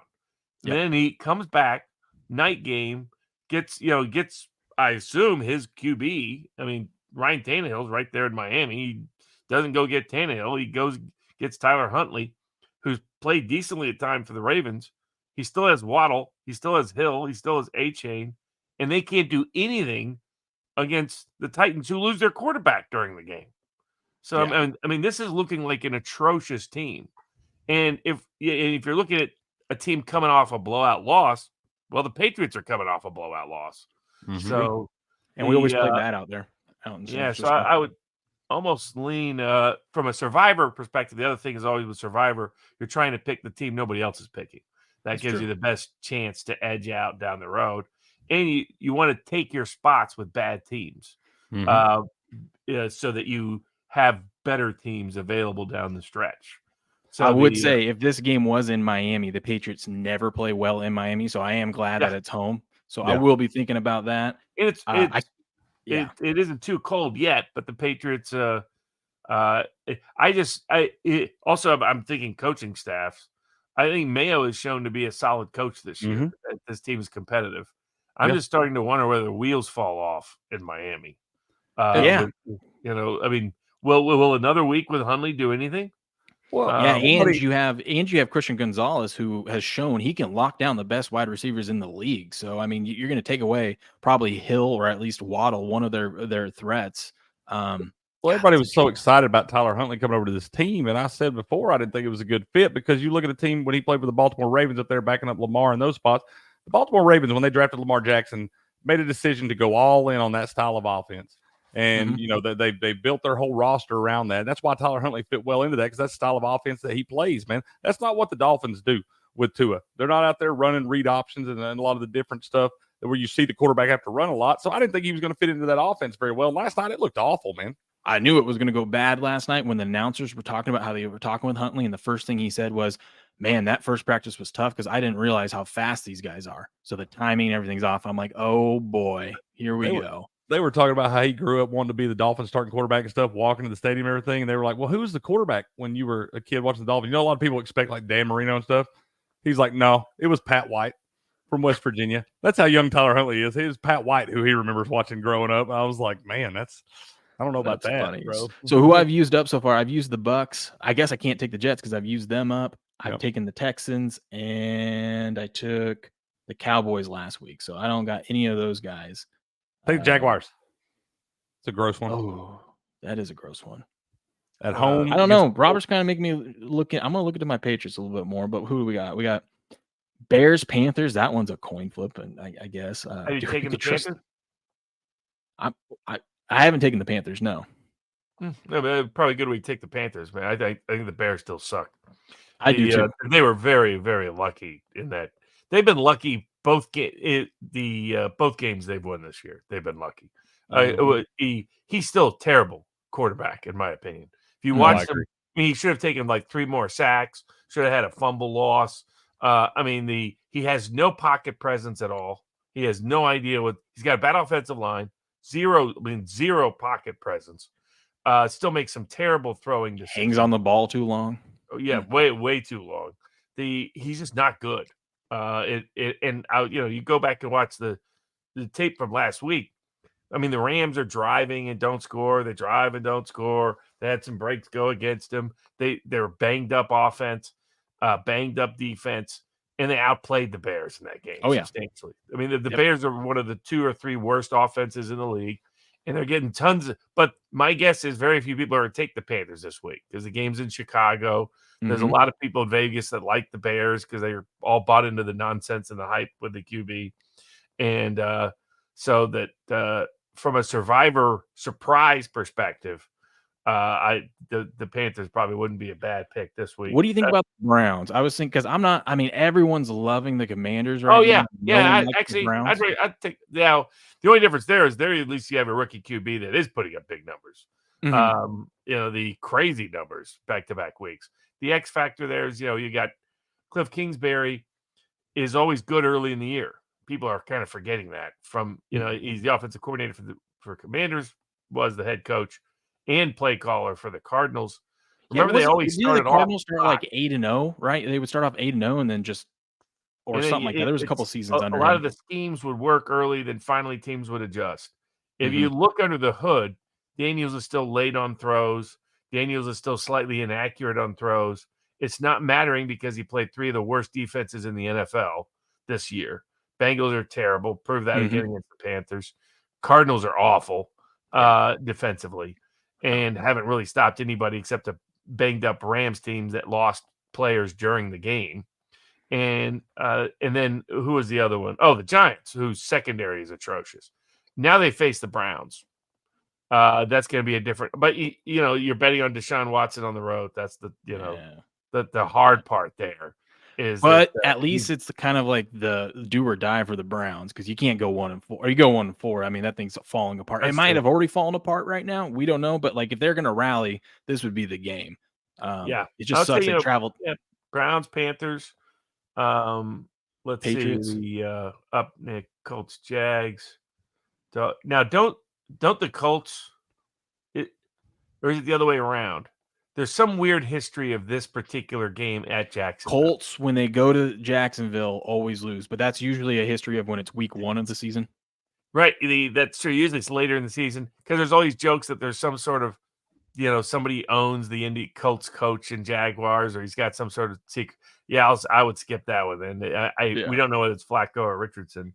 Everyone's going to probably, if they haven't used them already, probably going to be on the Niners over the Cardinals. That one kind of makes me nervous, but I think the Niners obviously should win that one. But Arizona, division games like that, they get funky. They're weird. Yeah. Oh yeah, no doubt about that. Cardinals offense could get hot, and then you got to have Purdy come, play from behind and whatnot. Even though he's shown he can. Plus, I'd rather save the Niners for later in the season when they're more healthy. Have you taken the Rams yet this year? I have not. I like him in that spot. And again, if you're looking at picking somebody in Survivor that you're not likely to take down the road and that the rest of the pickers are not likely to pick as a way to survive, because that's one Survivor strategy is not to take the team most likely to win that week, but to take the team most likely to win that week that nobody else is taking to win that week. Because it gives you an edge over time in Survivor competitions. It's kind of counterintuitive to what most people do, but it actually has been the most successful Survivor strategy over time. Nobody's probably 1% of the picks will be on the Rams. Maybe Packers are favorites. Everybody's pumping up the under the hood. McVay's helping the Rams offense start to cook. Whittington's probably going to put up some decent numbers from a prop perspective again this week. He's starting to blend in. That defensive line is greatly underrated for the Rams. They lost, the Aaron Donald. They're not paying attention that with Jared Verse and Byron Young, 2 guys I remember from college, they're playing very, very well. I mean, they collapsed that Bears offensive line repeatedly with just a 4-man rush. If you can get home in the NFL without having to blitz, you're in a whole different world defensively. Love came back after an atrocious start by going with a higher pace, which suggests Minnesota rather, will be vulnerable to teams that speed them up because so much of that defense is scheme driven, not talent driven. But the question is whether the Jets will do that this week. They should, but they're one of the slowest teams in the league because of scheme. I'm a little worried that the just wheels might have fallen off because Hackett, is one of those guys that a lot of people don't know if he can hack it quite literally. And so that would hold me off a little bit in that game. And that was embarrassing last week. I mean, I understand it was a rain game, and there's a reason Tom Brady went down to Tampa. These older guys don't play good in these weather games, right? But like the fact that Nathaniel Hackett, after you had Sean Payton call you out and do that all that controversy and stuff, and Sean Payton came out saying he made a mess of that place, right? You had a chance with the better team to put up some numbers and rub it in Sean Payton's face, and yet Sean Payton's just laughing all the way on the flight home. That was embarrassing last week. And the other one that everyone's going to be on is the Seahawks and the Giants. Yeah, and that's probably why to lay off from that standpoint. And you're going to have plenty of, you had cross country from New York to Seattle. You got whatever's going on with Daniel Jones, though they've started to click a little bit, but there are rumors that he might get benched. And the obviously Geno Smith, Ryan Grubb's been a fantastic fit there coming over from Washington. Now you saw last week the Mike McDonald magic last night disappeared when he faced a real quarterback. you don't even force a single incomplete pass from Jared Goff. That's or Amon-Ra St. Brown. Yeah. On that trick Now, play. my 2 free prop picks that we put up at Sports Picks, both cashed. We had to sweat one of them, but it was that St. Brown would not catch 7 or more receptions, and he finished at 6. Yes. He was at 5 early. That's what was sweating it. And then Jameson Williams, I've been shorting him all year. That in terms of receptions, don't short him on yards, but we had 3.5. That actually kind of safely cashed. He only caught 2. Now he had a big one for a lot of yards and a touchdown. And depending on when you had it, when I put it out right at halftime, Seattle was only favored by 0.5 point in the second half, and I guess it jumped up to 1.5. But I gave it at 0.5 point, and now normally that's not going to matter a lot, but teams losing at halftime in the more competitive NFL in the last 3 years have covered the second half spread at a clip of about 57 to 58%. So it's been a blind, profitable bet. I think it's because of how close and competitive the league is, how teams adjust to whatever took place in the first half. But that used to be like Belichick numbers, Kubiak numbers. Kubiak when he was at the Texans, if he was down in the first half, covered at a big clip in the second half. Belichick covered it. If he wasn't covering the first half, he'd cover the second half, at a nice 58, 60% clip. But now it's the whole league doing it. That would be interesting to break down too, like home teams, see how they do, because you're in front of your home crowd, and if they cover at a higher rate than the road teams or vice versa or whatnot, if they in that spot, I think that would be an interesting angle, because we had a buddy that was betting live the Bills to come back, and I'm like, I don't know. I think the primetime game here with the Ravens, I think the Ravens are just going to keep pouring it on if they can, and sure enough, I mean, the Bills couldn't do anything. It was just one of those games, That's true. I mean, it'd be a question. The person I got the stat from was the Action Network data guy, Evan Abrams. So people can follow him on Twitter, on X, as it's now called, and ask him that. The other person that may know it that does a lot of good stats analysis is Ralph Michaels, Cal Sports LV on X. He does a lot of the really interesting trends. Like a couple of weeks ago, I asked him how teams I think were 0-3 or 0-4. I think it was 0-3 in college football were ATS in week 4. And I was thinking that those teams would be undervalued, or 0-4 teams in week 5. It's just the opposite. It turns out Vegas continues to overestimate teams that have been winless against the spread. Lost money in week 4, lost money in week 5 as well, if you bet on them. So you don't get kind of the recency bias phenomenon where you could profit from it in the NFL in college football. But those guys are great for those kind of unique sport. Is there a trend? I would look at also the quality of the quarterback. Then there's some subjective analysis there too. But Abrams seemed to suggest it was consistent across the board that they were covering. Now, I remember when I looked at this years ago, there used to be bigger lines. So if you were like a home team with a good quarterback, you were a big favorite.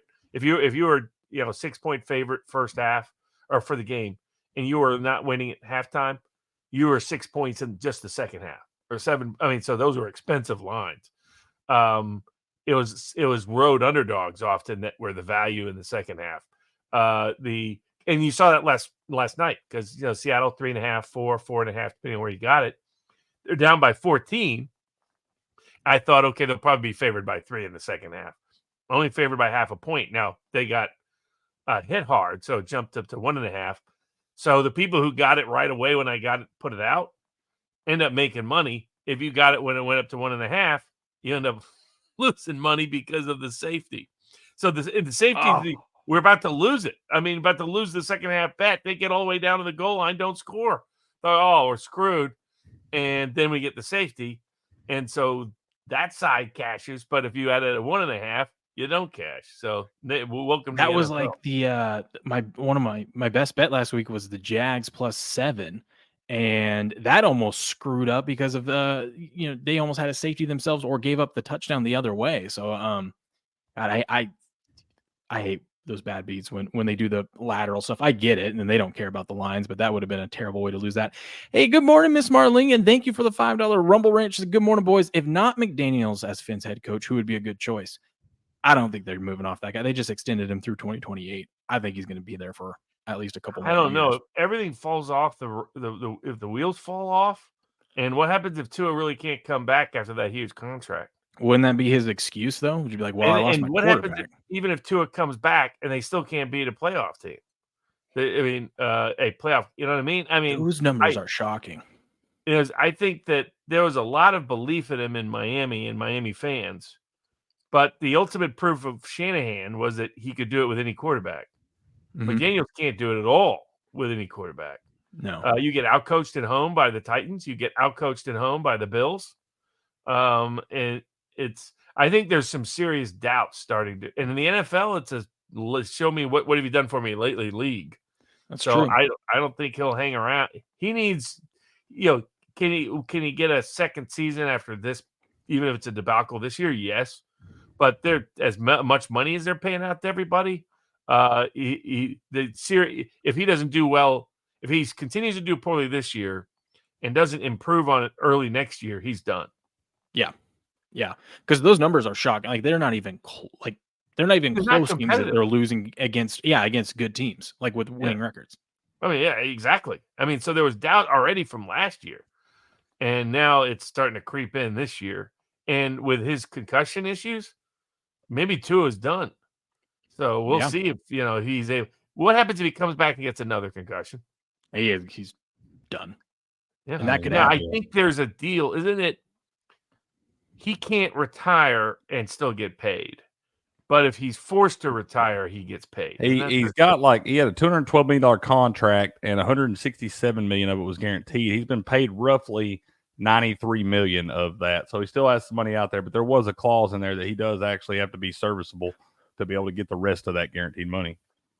I think there also is a clause too that if it's something like if he's forced to retire because of concussions, I think some of that comes off of the salary cap, off the books for the team as well.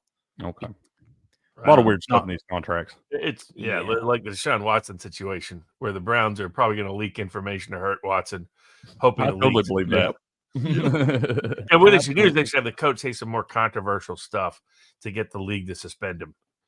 To say, say something that looks like you're defending him when really you're throwing him under the bus, hoping that the league is forced to suspend him by making it high notoriety. If they lose this weekend, that probably is what's going to happen because the season's over. I totally feel like there's been some backroom conversations in Cleveland the last couple of weeks. It's not over. It'll be Jameis Winston time, and maybe he'll take him on a Joe Flacco playoff run. Hey, maybe it can't do no worse. I know that. Yeah, that's true. Watson is toast. I don't know what happened to him, but he's lost it. I think they actually might have a good game this week, not just because of this the rally game for them, but if you see what Watson's trying to do, I mean, he came out and talked about how they're not. I guess I'll pull that game up right here. They're not trying to. He doesn't want to run. He's like, I'm not. I'm a quarterback. They pay me to throw the ball, not run the ball. So, that was a terrible answer. He should have said, I'll do whatever I have to do to get the win. That was a terrible answer, but I've been watching them and I'm like, why are they? It's like 4th and 5, the game on the line, and they're trying to throw these tight like slant routes and stuff like that. And I'm like, this is just it didn't seem like a good play call. But against this Commanders secondary, I think if they're going to try to go through the air all game, this might be one where he kind of looks halfway decent and they have some success because this defense on for the paper Commanders they should be a terrible secondary, but last week they basically shut down Marvin Harrison. And Kyler Murray is much better than Deshaun Watson is. Yeah, I know. I just got a weird feeling. Well, it's Dan Quinn. I could see the wheels falling off for Jaden Daniels for the Commanders. That's how I would see I'd see the Browns defense stepping up and the Commanders offense being exposed and Watson not having to do a lot. And now that offensive line keeps dropping like flies. I mean, one issue that Warren Sharp has highlighted is the Browns coach is best in a power-oriented offense, but that for whatever reason, he doesn't do it with Watson. And they're on a power-running team.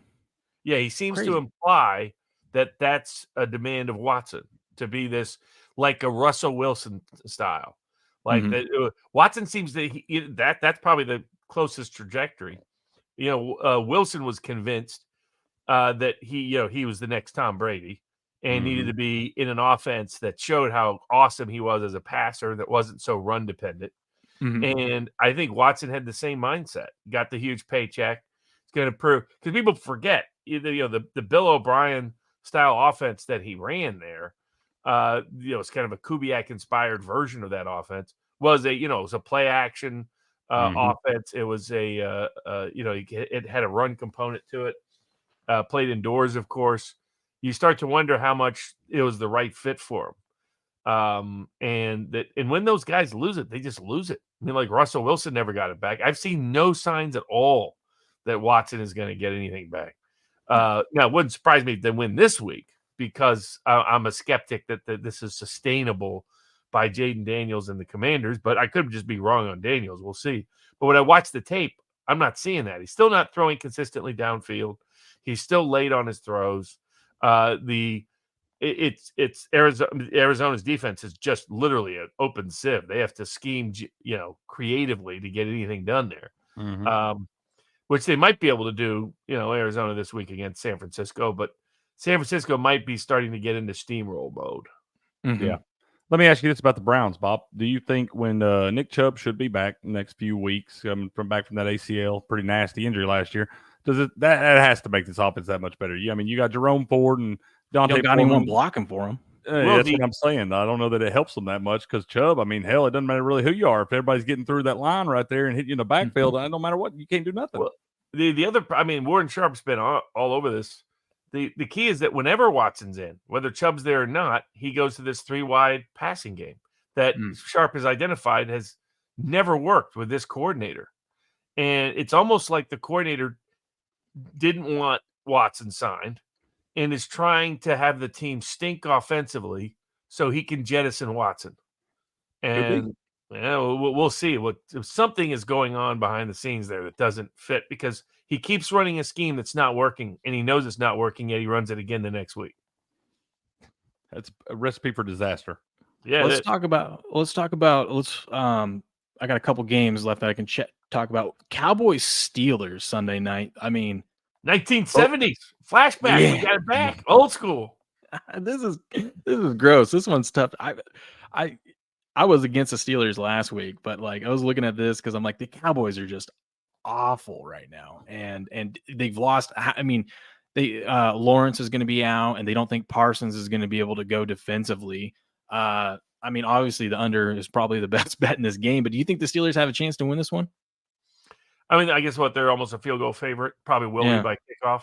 I'm not a Tomlin guy, so especially as a favorite. So I would bet the Cowboys in that situation. Yeah, I like betting Tomlin and the Steelers when they're struggling and they need a win. Yeah. I'll say it used to be. Look up Tomlin's record against good coaches, and you're going to see it's not what some people like to project him as. He's good against the average coach as an underdog in the NFL, which he's strikingly been a lot throughout his coaching tenure. And I'm not a Justin Fields believer, and I'm not a believer in the offensive coordinator for the Steelers. Now at home with their defense, their defense has been legit for forever. Yeah. They've got their stats with and without Watt are ridiculous. Without Watt, basically they almost never cover. With Watt, they almost always cover. But still, again, better as a dog. So I wouldn't, what was this? They say it was Cowboys -1.5 to start the year. That's interesting. I would have thought it would have been a bigger line in favor of the Cowboys preseason. But yeah, basically the Cowboys are one-man band. They don't now have the offensive line. They don't now have the power run game. So it's just Dak Prescott trying to do stuff with CD Lamb. And it's amazing that they can't run the ball at all. They don't even try. They're not going to be able to against the Steelers, but they're probably better off not trying to run it against the Steelers. Not trying to do what the Chargers tried to do against the Steelers. Yeah. Just line up, throw the ball. That's the weaker aspect. You just have to be able to hold up. Now, one upside is Prescott's always been good blitzed and under pressure. He's not one of those. He's not a Trevor Lawrence. He's not a Derek Carr who can't play under pressure. So you have that aspect, and CeeDee Lamb will probably get some plays. So that would be probably the recipe, is just let Justin Fields be Justin Fields and make key mistakes. I get he had a decent second half against the Colts, but the Colts are playing the most vanilla defense in the entire league at the moment. Everybody and their brother knows what's coming from that Colts defense, even when it's banged up. It made Justin Fields look good for a half. You're not going to get that from Mike Zimmer, who needs to have a good defensive. I mean, this is a great chance for Zimmer to prove he's worth the paycheck and coming into the Cowboys, that he can be a good defensive coordinator again in the league, because now he'd have to do it without Micah Parsons, without Dexter Lawrence on that defensive line. But it's still Justin Fields. All you got to do is cover George Pickens. That's it. You just cover George Pickens. The Cowboys can win that game against the Steelers. And the Cowboys just have to get to midfield. Their kicker is amazing, except for he didn't cover. Unless when you need him to cover a half point. First time he misses from 50. Oh my God, that was beautiful. That was beautiful. I had the Giants +6. He loved it. Gross. That was amazing. Yeah, he went from number 1 in my kicker power rankings to 32. 32. Right, worst kicker in the league, in our opinion. Now, Uncle Bob, we can't stand that guy at this point. I like to bet the Cowboys when nobody else wants to bet the Cowboys. Yeah, that is a good time to bet the Cowboys. But you know who the number 1 EV kicker of any kind, kicker or punter, is in the league at the moment? That whenever he kicks, the increased probability of the team winning is the highest, just because of him kicking. Aubrey? The Bears punter. Oh, that Bears punter has like almost a +1 EV, or it's some ridiculous stat. That's crazy. Yeah, I mean, you can see it against the Rams, 65-yarder, 50. Yeah. I mean, just ridiculous punting, and that single-handedly has helped win them games. If you look underneath the hood in terms of stats, that's crazy. That's crazy. He wasn't supposed to punt at all this year, according to Caleb Williams. Yeah, exactly. And then real quick, the Monday night game, Saints Chiefs. What do you think about this Chiefs team? I mean, injury, but can they keep it going? That Chiefs run defense is no joke. Well, that was a real flukish outcome last week. The Saints should have the Saints dominated the Falcons. Falcons got a tipped pass for an interception return for a touchdown. They got a muffed kickoff or punt for a touchdown. They got and the Saints didn't score close to the goal line on a drop pass into the end zone from first and goal. And yet they still needed a 58-yard field goal to win. So the Falcons, that is. I'm sorry. So the Saints should have absolutely on the scoreboard on the field dominated. They did have an adjustment scheme for what Vic Fangio did the week before against that Kubiak offense, Kubiak offense. So they're going to be fine. It'll be an interesting coaching matchup, Kubiak against Spagnuolo, in young Kid Kubiak's offensive coaching career. Because of Derek Carr's huge splits, pressure versus under pressure. And maybe they get Rice back sooner than they thought. I don't know if there's been an update, but first it looked really bad. Then it was, maybe it's okay, and he'll be back in a couple of weeks. Initially it was out for the year. But the Chiefs getting more. I mean, Mahomes has always been a fade over a field goal. As a favorite of 3.5 or more, you fade him and make money. Like Lamar Jackson, favored less than a field goal or an underdog, you bet him. If you just do that blindly with Lamar Jackson or Mahomes, you've made money pretty much every single year. A couple of times I've got in front of that and I've gotten utterly steamrolled. But 5.5 at home, no, I wouldn't touch that on the Chiefs side. And if you wanted a long shot like Survivor bid, I could see there's probably very few people taking the Saints. My guess is there's even fewer people taking the Rams this week. So that's why I think the Rams are probably the best surprise Survivor pick of that group. Though the Browns wouldn't be a bad one, be close there too. But yeah, I like the Saints covering that big a number. Yeah, I'm convinced that it doesn't matter who they throw out there. Mahomes and the refs find a way to get the Chiefs over. No, they might not cover, but they're going to win the game somehow. That's the X factor. You got the officiating or big night game. Do they try to balance it out? Since there's been more and more public criticism of that. They can't keep because the gamble you're running if you're the league is you get more eyeballs by promoting the Chiefs because of Taylor Swift's relationship with Travis Kelce. However, you lose more eyeballs if people start believing things are fixed. Yep. And they're starting to be a little after last year's Super Bowl run and then early this year big TV games. That trend looks like it favors the Chiefs. So I think they're going to need to balance it out. Look at what officiating crew they pick for the game, and that will tell you whether the league wants, hey, let's put a little bit of the brakes on this Chiefs favoritism. Yeah, you'll know right away too in the first quarter if they start calling all those penalties on the Chiefs lineman that always jumps earlier, Yes. lines up, incorrectly. And they if hold it's them going pretty that much- way, then you're like, oh, okay, live bet the Saints here. And the tacklers are going to be holding more because no Rashee Rice, no Hollywood Brown. Yep. Travis Kelce is ancient. He had a Yep. good week last week, but the man's still ancient. Yep. And then you have Worthy still looks like a one trick pony. He's just throw the screen pass, throw a deep pass. That's what it was at Texas. He was unreliable running routes, and you're seeing the same dynamic all over again. So people forget for all the Alabama quarterback wide receivers that hit, there are always a couple like a Jamison Williams and others who are one trick ponies in the league. Ruggs thought go real fast meant something else on the field and off the field. So that's why he's no longer on the field. Mm-hmm. Yeah, Rashee Rice isn't going to be able to run away from any car crash scenes anytime soon either. Anyways, I got to head out of here. You guys going to talk some college ball now or something like that? Yeah. We'll cover some of the bigger college games this weekend. Yeah, those college games it's getting interesting. Those are great. That Georgia-Alabama game was an instant classic. Miami-Virginia Tech game was a near instant classic. Kentucky-Ole Miss game. It was definitely the best week of college football this year.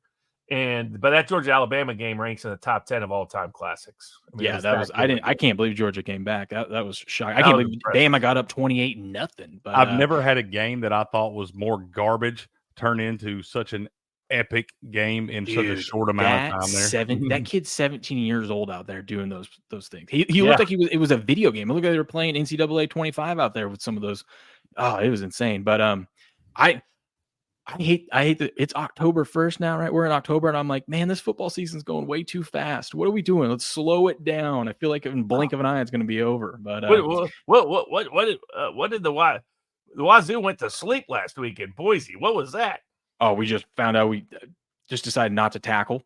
Well, that guy. There's one guy you have to defend on Boise. You don't let Genty go nuts on you. And they let Genty go nuts on him. Yeah, 259 yards. They couldn't even tackle the tight end. The tight end was running over them, too. I'm like, what are we doing? And then our quarterback, I think he was just relying too much on his legs. Like he would get skittish and just first read's not there. Okay, I'm going to try to run. And I'm like, what are we doing?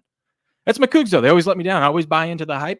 And I'm like, we just got to get past Boise State and we'll be good. And sure enough, we got embarrassed. But that's the life of a Coug fan. It happens, sir. It happens. Anyways, gentlemen, you guys have a good rest of your day. I'll catch you next week, Robert. And Cricket, I'll see you tomorrow. All right, buddy. Sounds good. You be safe. Have a good day, sir. Later. All right. We'll pull something. Before we jump into these games, I do want to get your opinion on a couple things in college football, Bob. We've heard a lot. You're out there in Vegas where all the UNLV stuff has been going on with Sluka deciding not to play anymore. He didn't get his NIL money that he was promised supposedly through a handshake and all this. And now you've seen the defensive lineman for USC also kind of take the same route, not pleased with his playing time, going to take his red shirt. What do you think about these guys doing this? Do we see more of it going forward? I feel like we've got to get some parameters on this to be able to have some consequences if you do something like this. What's your opinion on this, Bob? Well, they probably should just go to a formalized revenue sharing program as a semi-professional league. American college sports are the only profitable sports leagues anywhere in the world where there isn't where everybody isn't getting paid. Everywhere else, minor leagues in baseball, the lower divisions of soccer around the world, all of those places, they're getting paid. And they're getting paid from the time they're 14, 15, 16 years old, by the way. Right. Here, there's massive money involved. And you had kids, you had adults, 18, 19, 20, 21, up to 24, 25 these days, not getting paid. I mean, college scholarship isn't, worth a whole lot. It just isn't.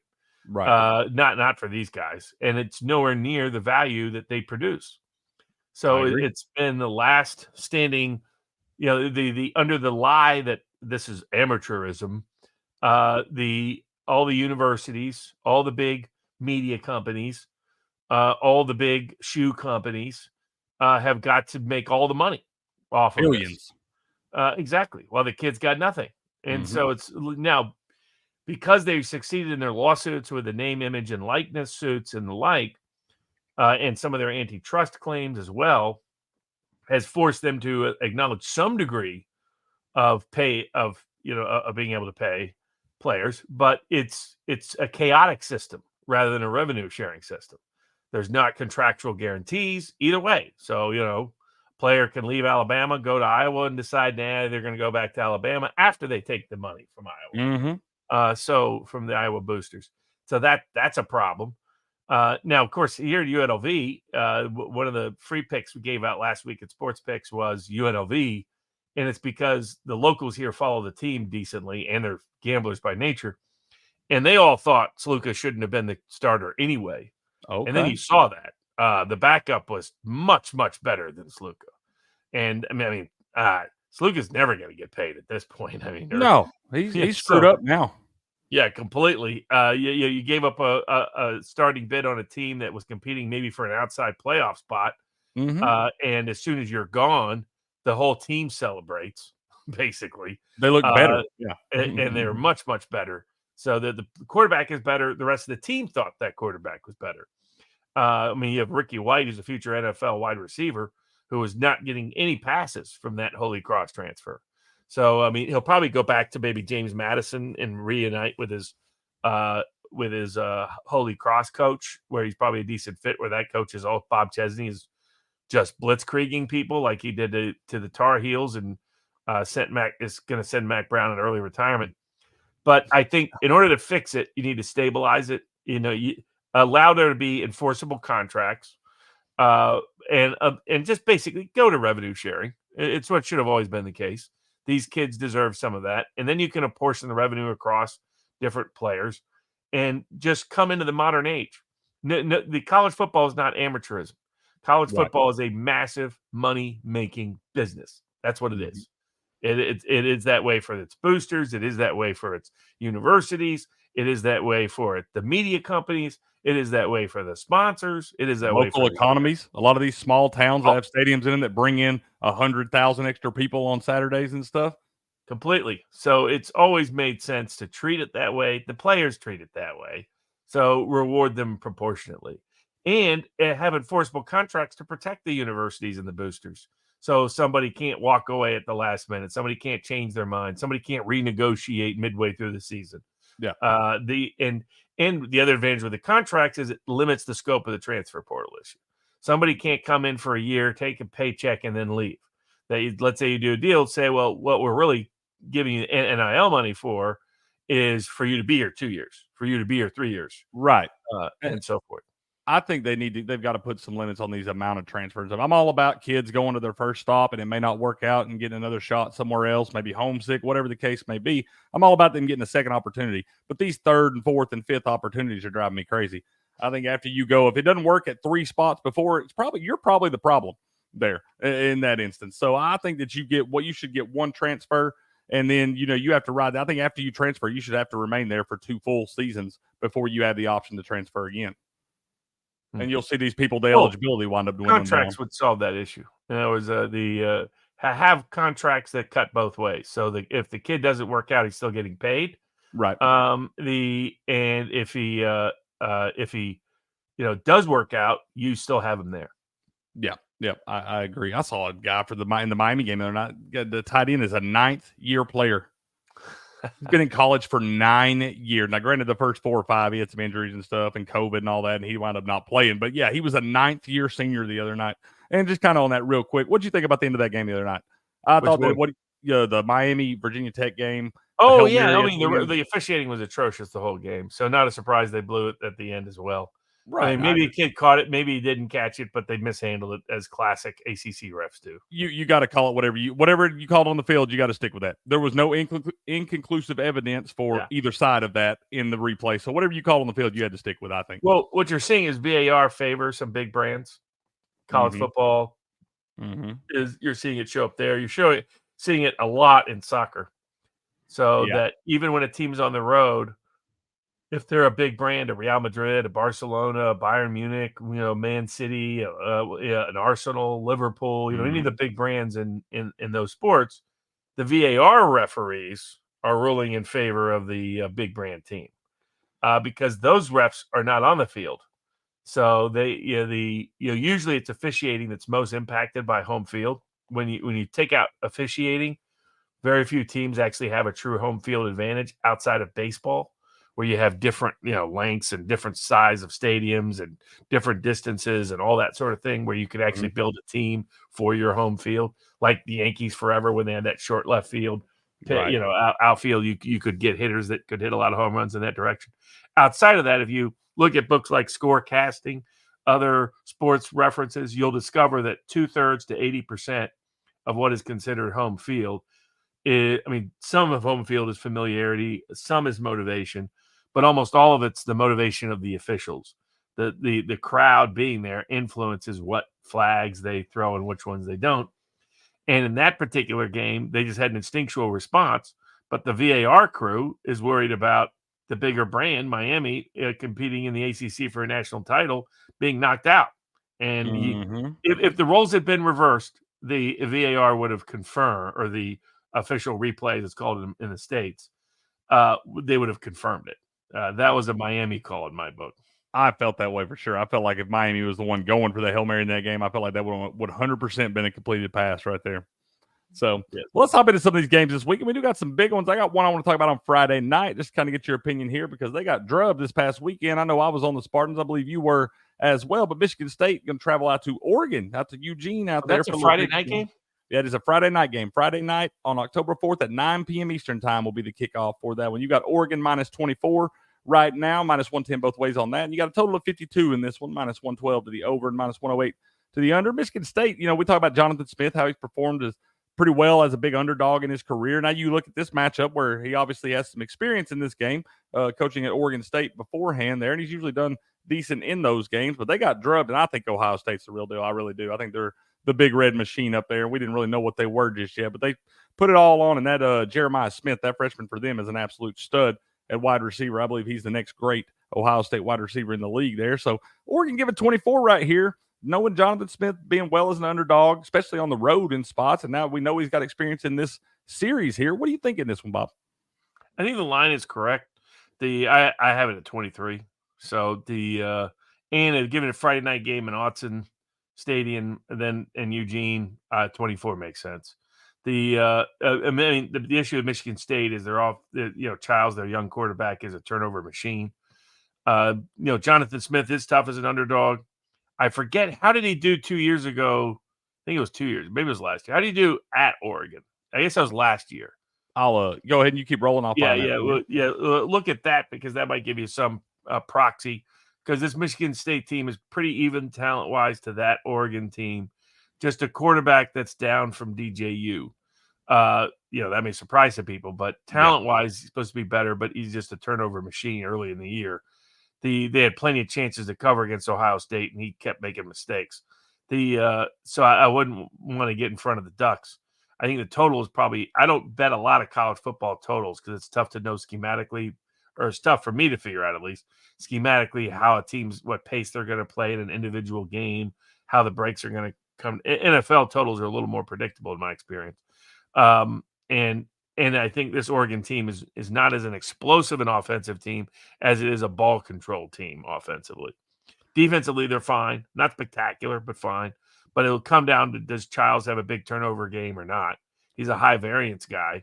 So you might go with some alt spreads on Michigan State in the sense that either it's surprisingly close or it's a worse blowout given the way Childs plays.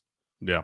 They lost Oregon State lost at Oregon last year when Jonathan Smith was the head coach for the Beavers. They lost 31-7, so by exactly 24. So the line is right there on the same thing. So this is one. I mean, I drank the Kool-Aid last week with the Spartans. I really expected a better game out of them, and there was a small time early on in that game before Child started committing the turnovers that they did have a chance. I think it was 10-7 at one point, and then Ohio State just kind of poured it on them there. So I was thinking about drinking the Kool-Aid again here. I think I almost want to just stay away from this game. I feel like they might be right on that number there. Yeah, sounds like it. So, well, we got a big noon game here. This one has probably got some people's attention. Missouri will travel down to Texas A&M. Texas A&M got in kind of a much lower scoring game than people expected against Arkansas last week. Really had to battle in that thing to get the W there. Missouri, we don't really know what Missouri is just yet. I'm not sure. I think they might have had a bye last week, but I know that game against Vandy a couple weeks ago, they had to escape an OT when that poor Vanderbilt kicker had that awful field goal attempt in overtime there, and they win 30-27. What's going on in this one here? A&M only -2 in this game at home against Missouri, and a total of 48.5 in this one. I don't think Missouri's that good of a football team, Bob. Yeah, that's my view as well. They got some offensive talent. That's kind of it. Lost their defensive coordinator to LSU in the offseason. I think that I would take A&M under 3 points. The X factor is Connor Wegman and Elko's first year there in Aggie land. But I think this is when the wheels may come off for Mizzou. Okay. And this one right here, this might not be a big game to some folks, but this is a team I'm very interested in going forward because I do think they're kind of getting right. They had a little letdown early on in the season, but I'm talking about the SMU, the Ponies here, the Mustangs. They go to Louisville. Louisville dropped that one at Notre Dame, but I expected Notre Dame to handle business in that one last week. It was a tough spot to expect them to go into South Bend and get that win there. But SMU thumps Florida State, but we all know Florida State sucks here. Louisville's a 7-point favorite in this game, and I feel like that's too high to be giving SMU a full touchdown here. Yeah, SMU bounced back against FSU last week. Now they rolled it out. They had Eric Dickerson there from the Mustang Express, the Pony Express. The pre-games. I mean, they were really pumped for Florida State, like it was last year's Florida State, and they just rolled that defense that had at least it was Cal, but at least had stepped back up against Cal. So the Louisville, I think it's Jeff Brom. His teams are decent, but not spectacular. I thought they overachieved last year. So I think 7 is too many. I agree. I just feel like that's far too many. The SMU team looks like they're kind of getting right now, and I expect a little bit of regression from Louisville. I like that Louisville team. I like Jeff Brom, what he's built early on, but I do expect a little regression from them. This one right here, and any of these games that I skip over, Bob, that you want to talk about, just let me know, and we'll cover those. But I want to talk about South Carolina welcoming Ole Miss to town after Ole Miss just dropped the ball. Kentucky wins in Oxford for the first time since 1978 there, as nearly, I think it closed at 15.5, but they were 17-point dogs in that thing for a while throughout the week. Does Ole Miss bounce back in this thing? I don't think they're very good either. Yeah, it started off +10. I guess it's dropped since then. Dropped to it's got South Carolina +9.5 right now, and a total of 53. I think you'll catch a 10 during the week at some point again, just because I think Ole Miss is highly valued by a segment of the betting community and the public bettors in particular. And so South Carolina played LSU tough a couple of weeks ago. South Carolina, of course, upset that Kentucky team that just went down to Oxford and beat Ole Miss. Well, what the heck is the SIP? What is that supposed to be? They got T-shirts at Ole Miss called the SIP. They're putting their field called the SIP. And I'm not sure I saw that this week too, and I haven't heard the rundown on what that is just yet. But I'm not sure there either. But I did see a lot of those this weekend. I was like, that's got to be one of the dumbest nickname. No, it's their big little cocktail party on the way to the game. I get that. They got a cool crowd before every game in Oxford. They do like to party down there now. They do, but it's like the SIP. I'm supposed to be intimidated by some place called the SIP, and right? The team's like, yeah, we're the SIP. Well, what the heck? I mean, it sounded like some lame Lane Kiffin thing. One of the most overrated coaches in college football. Every year you get this. Oh, this year they're going to take them to the playoffs. This year they're going to compete in the SEC. And look, they lose to Kentucky as 17.5-point favorites at home to start their SEC schedule. Mm-hmm. So I think Ole Miss is way overrated. Their offensive line stinks. They have a quarterback and a wide receiver on offense, and this has been the Lane Kiffin MO, that he has 2 or 3 guys, and if he plays crap defenses who run up the stats so that people start talking about him, that Kiffin's already eyeing the door down in Gainesville to try to get down to Florida. It's obvious that's what the whole plan is. I've always thought the guy. I mean, I hated him in Tennessee when he was there for a year. They made the biggest deal of him losing as many games as Fulmer had ever lost in his entire coaching career. And I was like, in the same nitwit kid fans yipping away at VolQuest and on the message boards, like, oh, he's the greatest thing.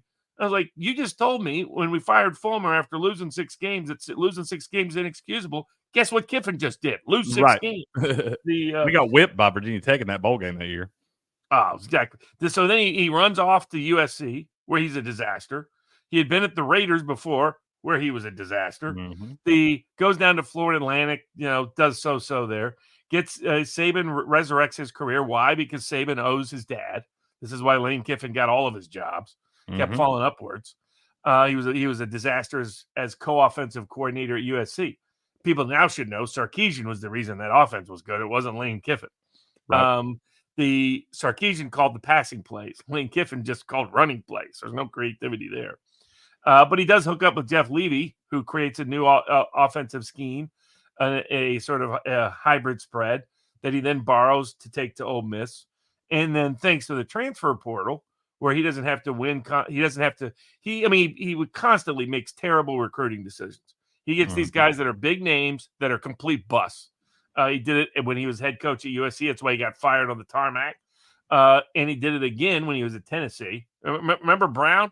The greatest running back ever, the greatest talent ever. That guy was a bust as soon as he showed up on campus. There were a bunch of busts. He was the king of busts. So the only reason why he's not the king of busts at USC, at Ole Miss rather, is because now he's got the transfer portal and they can buy players in the old-fashioned way. And otherwise, he would be because look at all of his great high school recruits at Ole Miss. There aren't a bunch of them, and that's why he would not be the solution in Gainesville. But I wouldn't mind him going down there. So Florida can continue to suck. So I've never been a Lane Kiffin fan. Now they've got, because of the transfer portal, they've got an elite defensive line. The back seven is average. Brock Vandergriff, who couldn't do anything against South Carolina, hit big play after big play after big play against that Ole Miss defense in Oxford with the game on the line. Was it 4th and 18 or 4th and 11, whatever, 4th and forever, and he hits a 40, 50-yard bomb because they can't cover man downfield with it. That's Kentucky that they couldn't. So now South Carolina got a banged up quarterback who, when he can't run, there is no offense. So that's the X factor for South Carolina. Now, I think that South Carolina defensive line is going to create as many problems as Kentucky's did. So what's the total in this game? The total in this one is sitting at 53 right now. It's juiced to the over a little bit at -112, -108 to the under 53. So I lean the fighting chickens at home, but I would wait to get to 10 because I think it will hit 10 somewhere. Snag it. Double-digit underdogs on national TV at home has been a profitable 58, 60% play for as long as they've been on national TV, 50 years or so. That's an old sports handicapper bet. But I might lean under in college football because of the crazy overtime rules. I always like first half total unders better. Right. So you don't get screwed on some whack. If you're betting the over, take the game. If you're betting the under, take the first half. That's probably going to be, probably right at 26.5. But if you get a 27, that'd be even nicer because then you cover 17-10, 14-13. A lot of those kind of halftime scores you could see. What does it say for first half? 26.5 is the total. That's smart. Half. But you get 13-13. You can get some combined scores like that. So 26.5 is still pretty good. But I would lean, especially first half, I would lean under in the game. You could see them feel it out. But it does match up. I would love it if South Carolina won this. I wouldn't object to people sprinkling some money, a bet on this on the money line. I would love to see Ole Miss out of the playoff hunt, and all the futures we gave out at Sports Picks under, Ole Miss not to make the playoffs, Ole Miss not to win the SEC, Ole Miss under their game win. Wasn't their win total 10.5? I think so. Yeah, they do have a pretty soft schedule compared to some of the other SEC programs. There, they avoid some of the bigger dogs. But they still get. I think they get Georgia at home, and Alabama and Tuscaloosa. Let me find their schedule right here real quick. I know that I had seen some things saying that they, as compared to the other, you got Georgia's got Texas and Bama. Oh, we got Bama and Georgia. I feel like they avoid one of the big dogs, but I'll find that real quick. Yeah, because as long as they have Georgia and Alabama or if they have both of those on the schedule, they're losing those. They have Georgia. They do not get Alabama this year. It looks like they have South Carolina this week. Then they got at LSU, and then at home against Oklahoma, at Arkansas, at home against Georgia, at Florida, and then at home against Mississippi State in the Egg Bowl. That's right. Yeah. So they really need to win this one. They can't afford to drop another one because they're going to lose to Georgia. So but it wouldn't surprise me at all. Talent wise, there isn't a big gap between these teams. Okay. Well, speaking of Georgia, they are in this one. I want to pile on the Dogs right now. I feel like they're in that bounce back spot after losing that heartbreaker down in Tuscaloosa the way it was, and they were getting thumped. For the first 2.5, 3 quarters of that game, they were really getting embarrassed, and then really just turned it on. But you got Auburn here, who is also coming off the largest blown fourth quarter lead in a loss since 1999. They were up by 11 on Oklahoma. And Oklahoma offense that looked pretty anemic all day long. And Oklahoma was able to do some things in the fourth quarter and come back and get that win right there. Georgia now 24.5 point favorites at home against Auburn. Everything tells me Georgia should win this game by 4+ touchdowns, especially coming back being a little pissed off in this thing. And Auburn let down spot last week. You would think they might be motivated. That could be the kind of loss that really breaks your back if you're Auburn. What do you think in this one? I feel like this game does, one of the oldest rivalry in college football or whatever it is. I feel like this one does tend to play pretty close. What do you think here, Bob? The rivalry factor is what could keep it close. The quarterback problems continue to haunt Auburn. They should have won last week. They should have beat Arkansas before that. They should have beat Cal before that. But they keep making really dumb turnover decisions. They have a lot of young talent at the skill positions.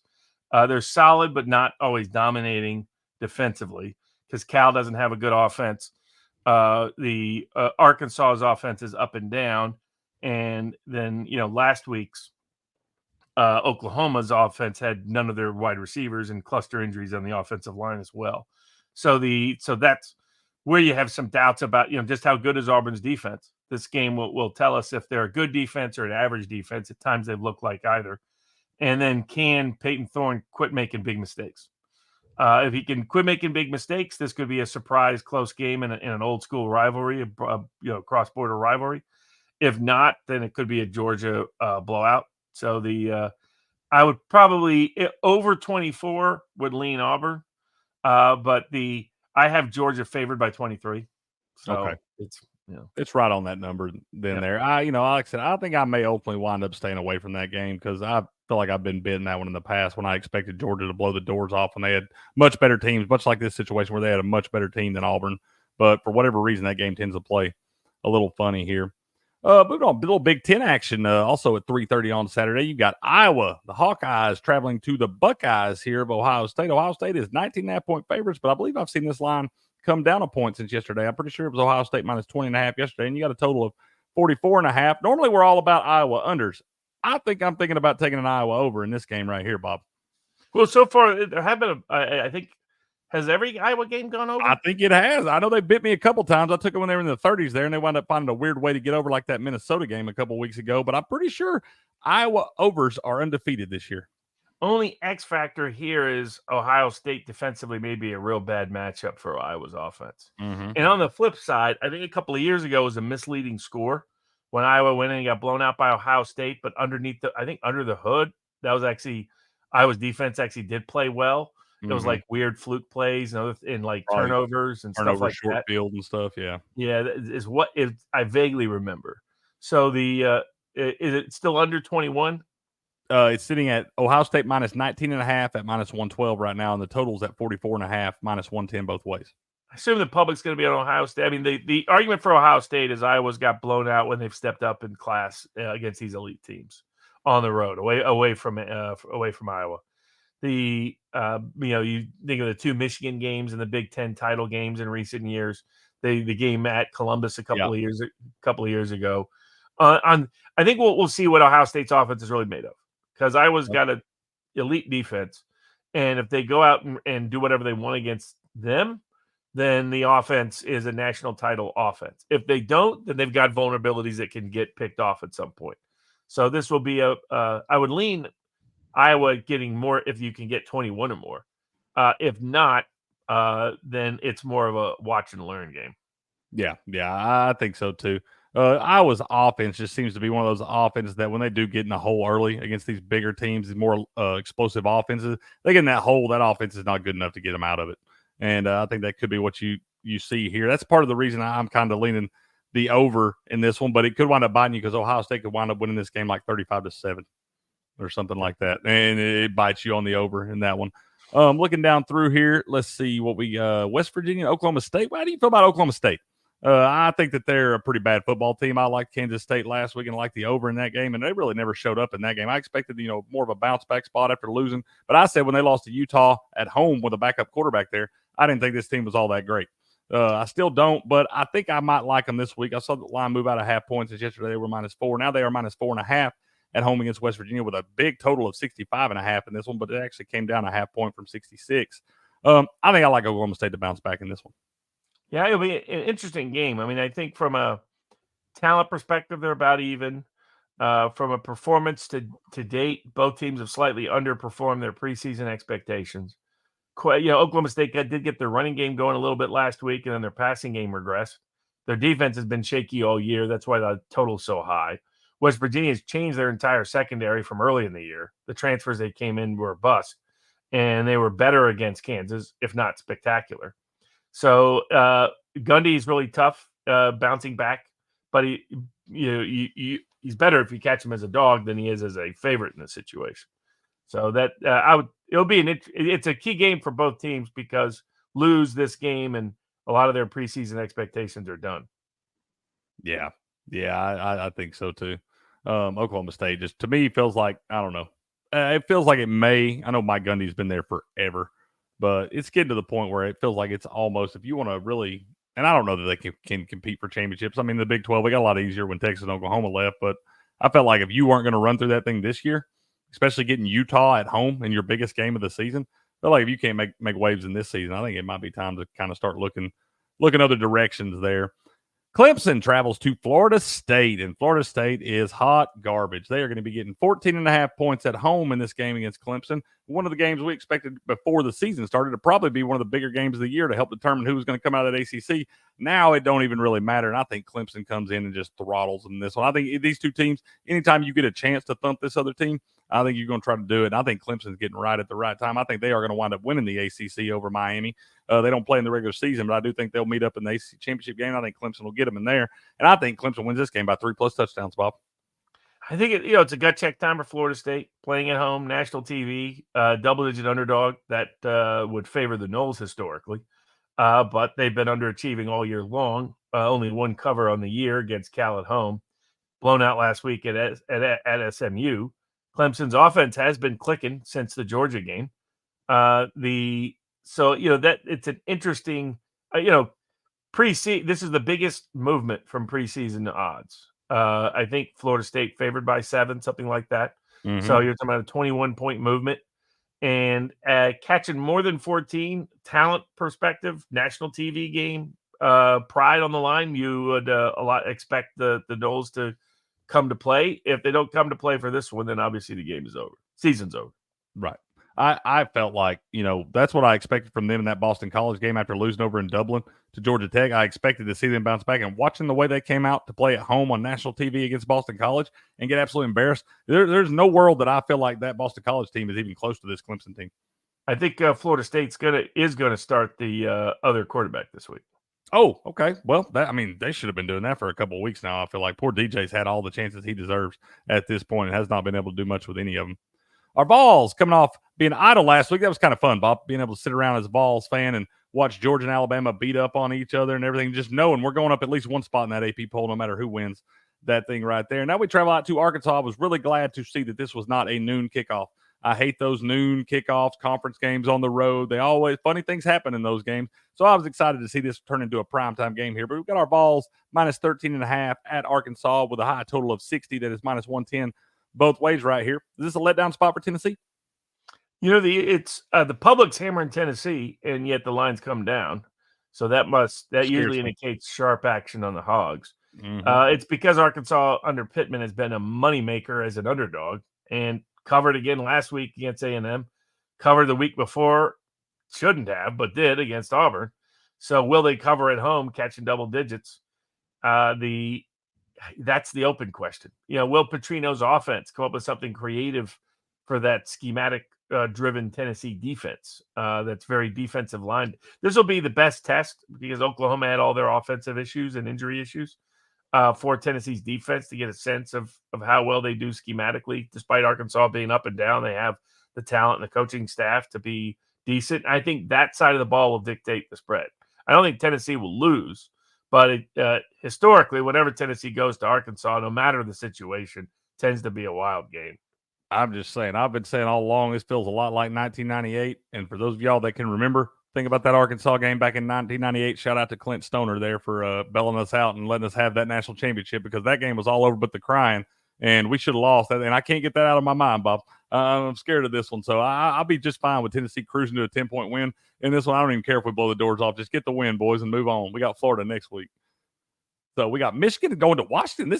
I love seeing all these crazy Big Ten matchups and stuff now that are happening week in and week out. But you got Michigan as 3-point dogs right here traveling to Washington. Michigan really kind of looked good early on in that game against Minnesota last week. I had the under and thought it was going to come through with flying colors. They let Minnesota battle back, score a couple touchdowns late in that game to screw that right there. But now you got Michigan traveling to Washington. Washington coming off the 3-point loss at Rutgers last Friday night, where the poor field goal kicker Grady Gross was 1 out of 4 from field goals, and most of them never even had a chance. He yanked every single one of those things. So I think anytime you can get Michigan right here against one of these teams that I don't really feel like is the upper echelon of the Big Ten, I don't think Washington is that right now. I don't.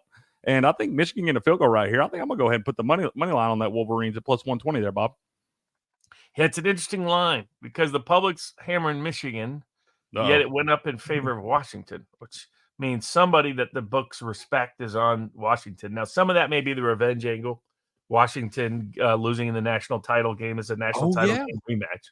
Forgot about that national championship rematch, even. But it's a national title game rematch with different coaches. I mean, for Washington, completely different coaches, different players. There's almost nobody on that roster that played last year in that national title game.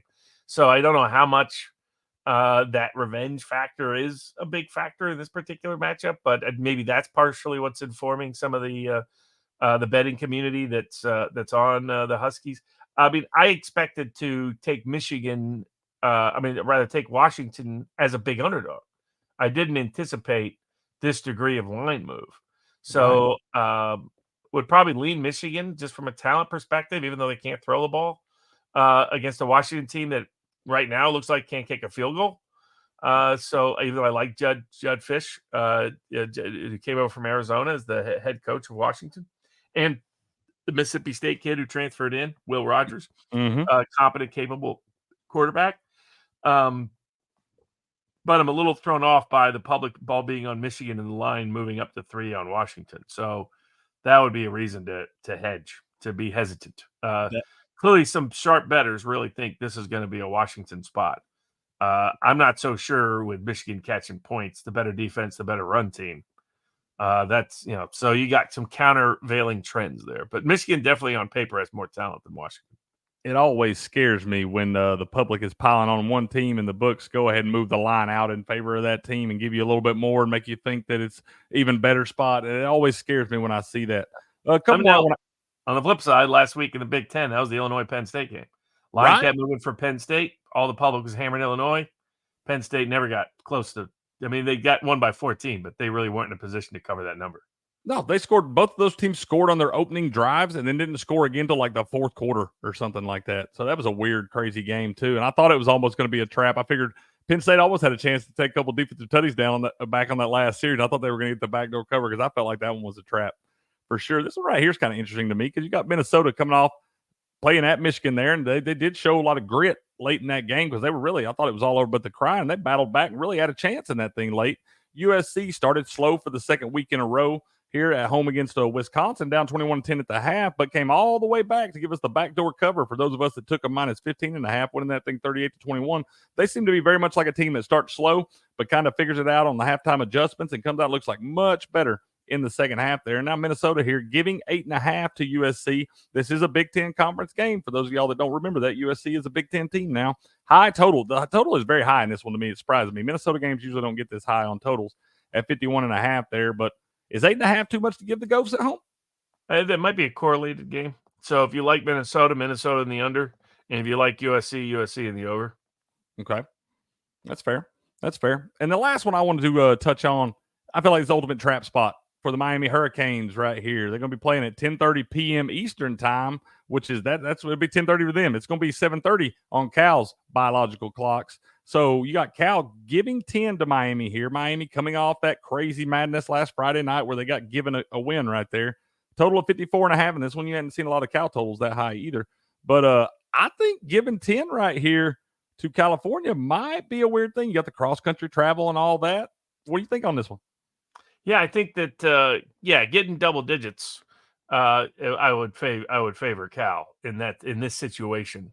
The cross-country travel, the late night game, Miami coming off the Bear survival over Virginia Tech. Cal, under Wilcox has been very good as a underdog coach, but particularly catching double digits on probably some form of national TV. Maybe not a classic national TV game, but accessible and one of the more interesting games from a TV perspective. The X factor, it's very simple. Can Wilcox come up with a defensive scheme to create havoc? Because Cameron Ward's is a guy that without pressure is an excellent a top flight college quarterback. With pressure is a below average college quarterback. He can win you the game. He can cost you the game. And Wilcox has a history of being able to come up with those kind of schemes. Look at what he did to Auburn earlier in the year. So if they do that against Cam Ward, Miami's national title hopes may be done in Berkeley come midnight Eastern time on Saturday. And this should be a team that I know it's a conference game and you don't see these teams match up a lot, but we got to remember Mario Cristobal was the head coach at Oregon before he came down to Miami. So he should have some experience against this team, but they should also in turn have some experience against him as well. Yeah, the Atlantic Coast Conference on the Pacific Coast. Isn't that crazy? That blows my mind. It does. Well, did you have a free bet that you want to? We're going to go ahead and wrap this thing up. Did you have a free bet you wanted to give them this week? Sure. Texans win at home against the Bills. Bounce back in a must-win game. Okay. Love that. Well, tell them about sportspicks.locals.com and everything we've got going over there, sir. Yeah, if you want to get the best value in all of sports handicapping, where we help put the odds in your favor, come to sportspicks.locals.com. You can join for free. You get crickets picks, a bunch of picks. We put out free picks each week. And if you want the subscriber picks, they cost basically 10 cents a pick. The best value, you'll get hundreds of picks in sports. You'll get hundreds of picks for the political betting for the elections coming up in early November. So if you want to get the best value anywhere in sports handicapping, there's no better place than sportspicks.locals.com. That's right. And chat, we appreciate y'all over there in the locker room hanging out with us this morning. We do not have Pump the Brakes this afternoon. I'll be on the road traveling down to a wedding in Florida, but we will be back with y'all bright and early in the morning at 7:30 a.m. Eastern, 4:30 a.m. Pacific. All y'all stay safe out there today, and good luck in all of your wagers. And until next time, good luck, good gambling, and game on.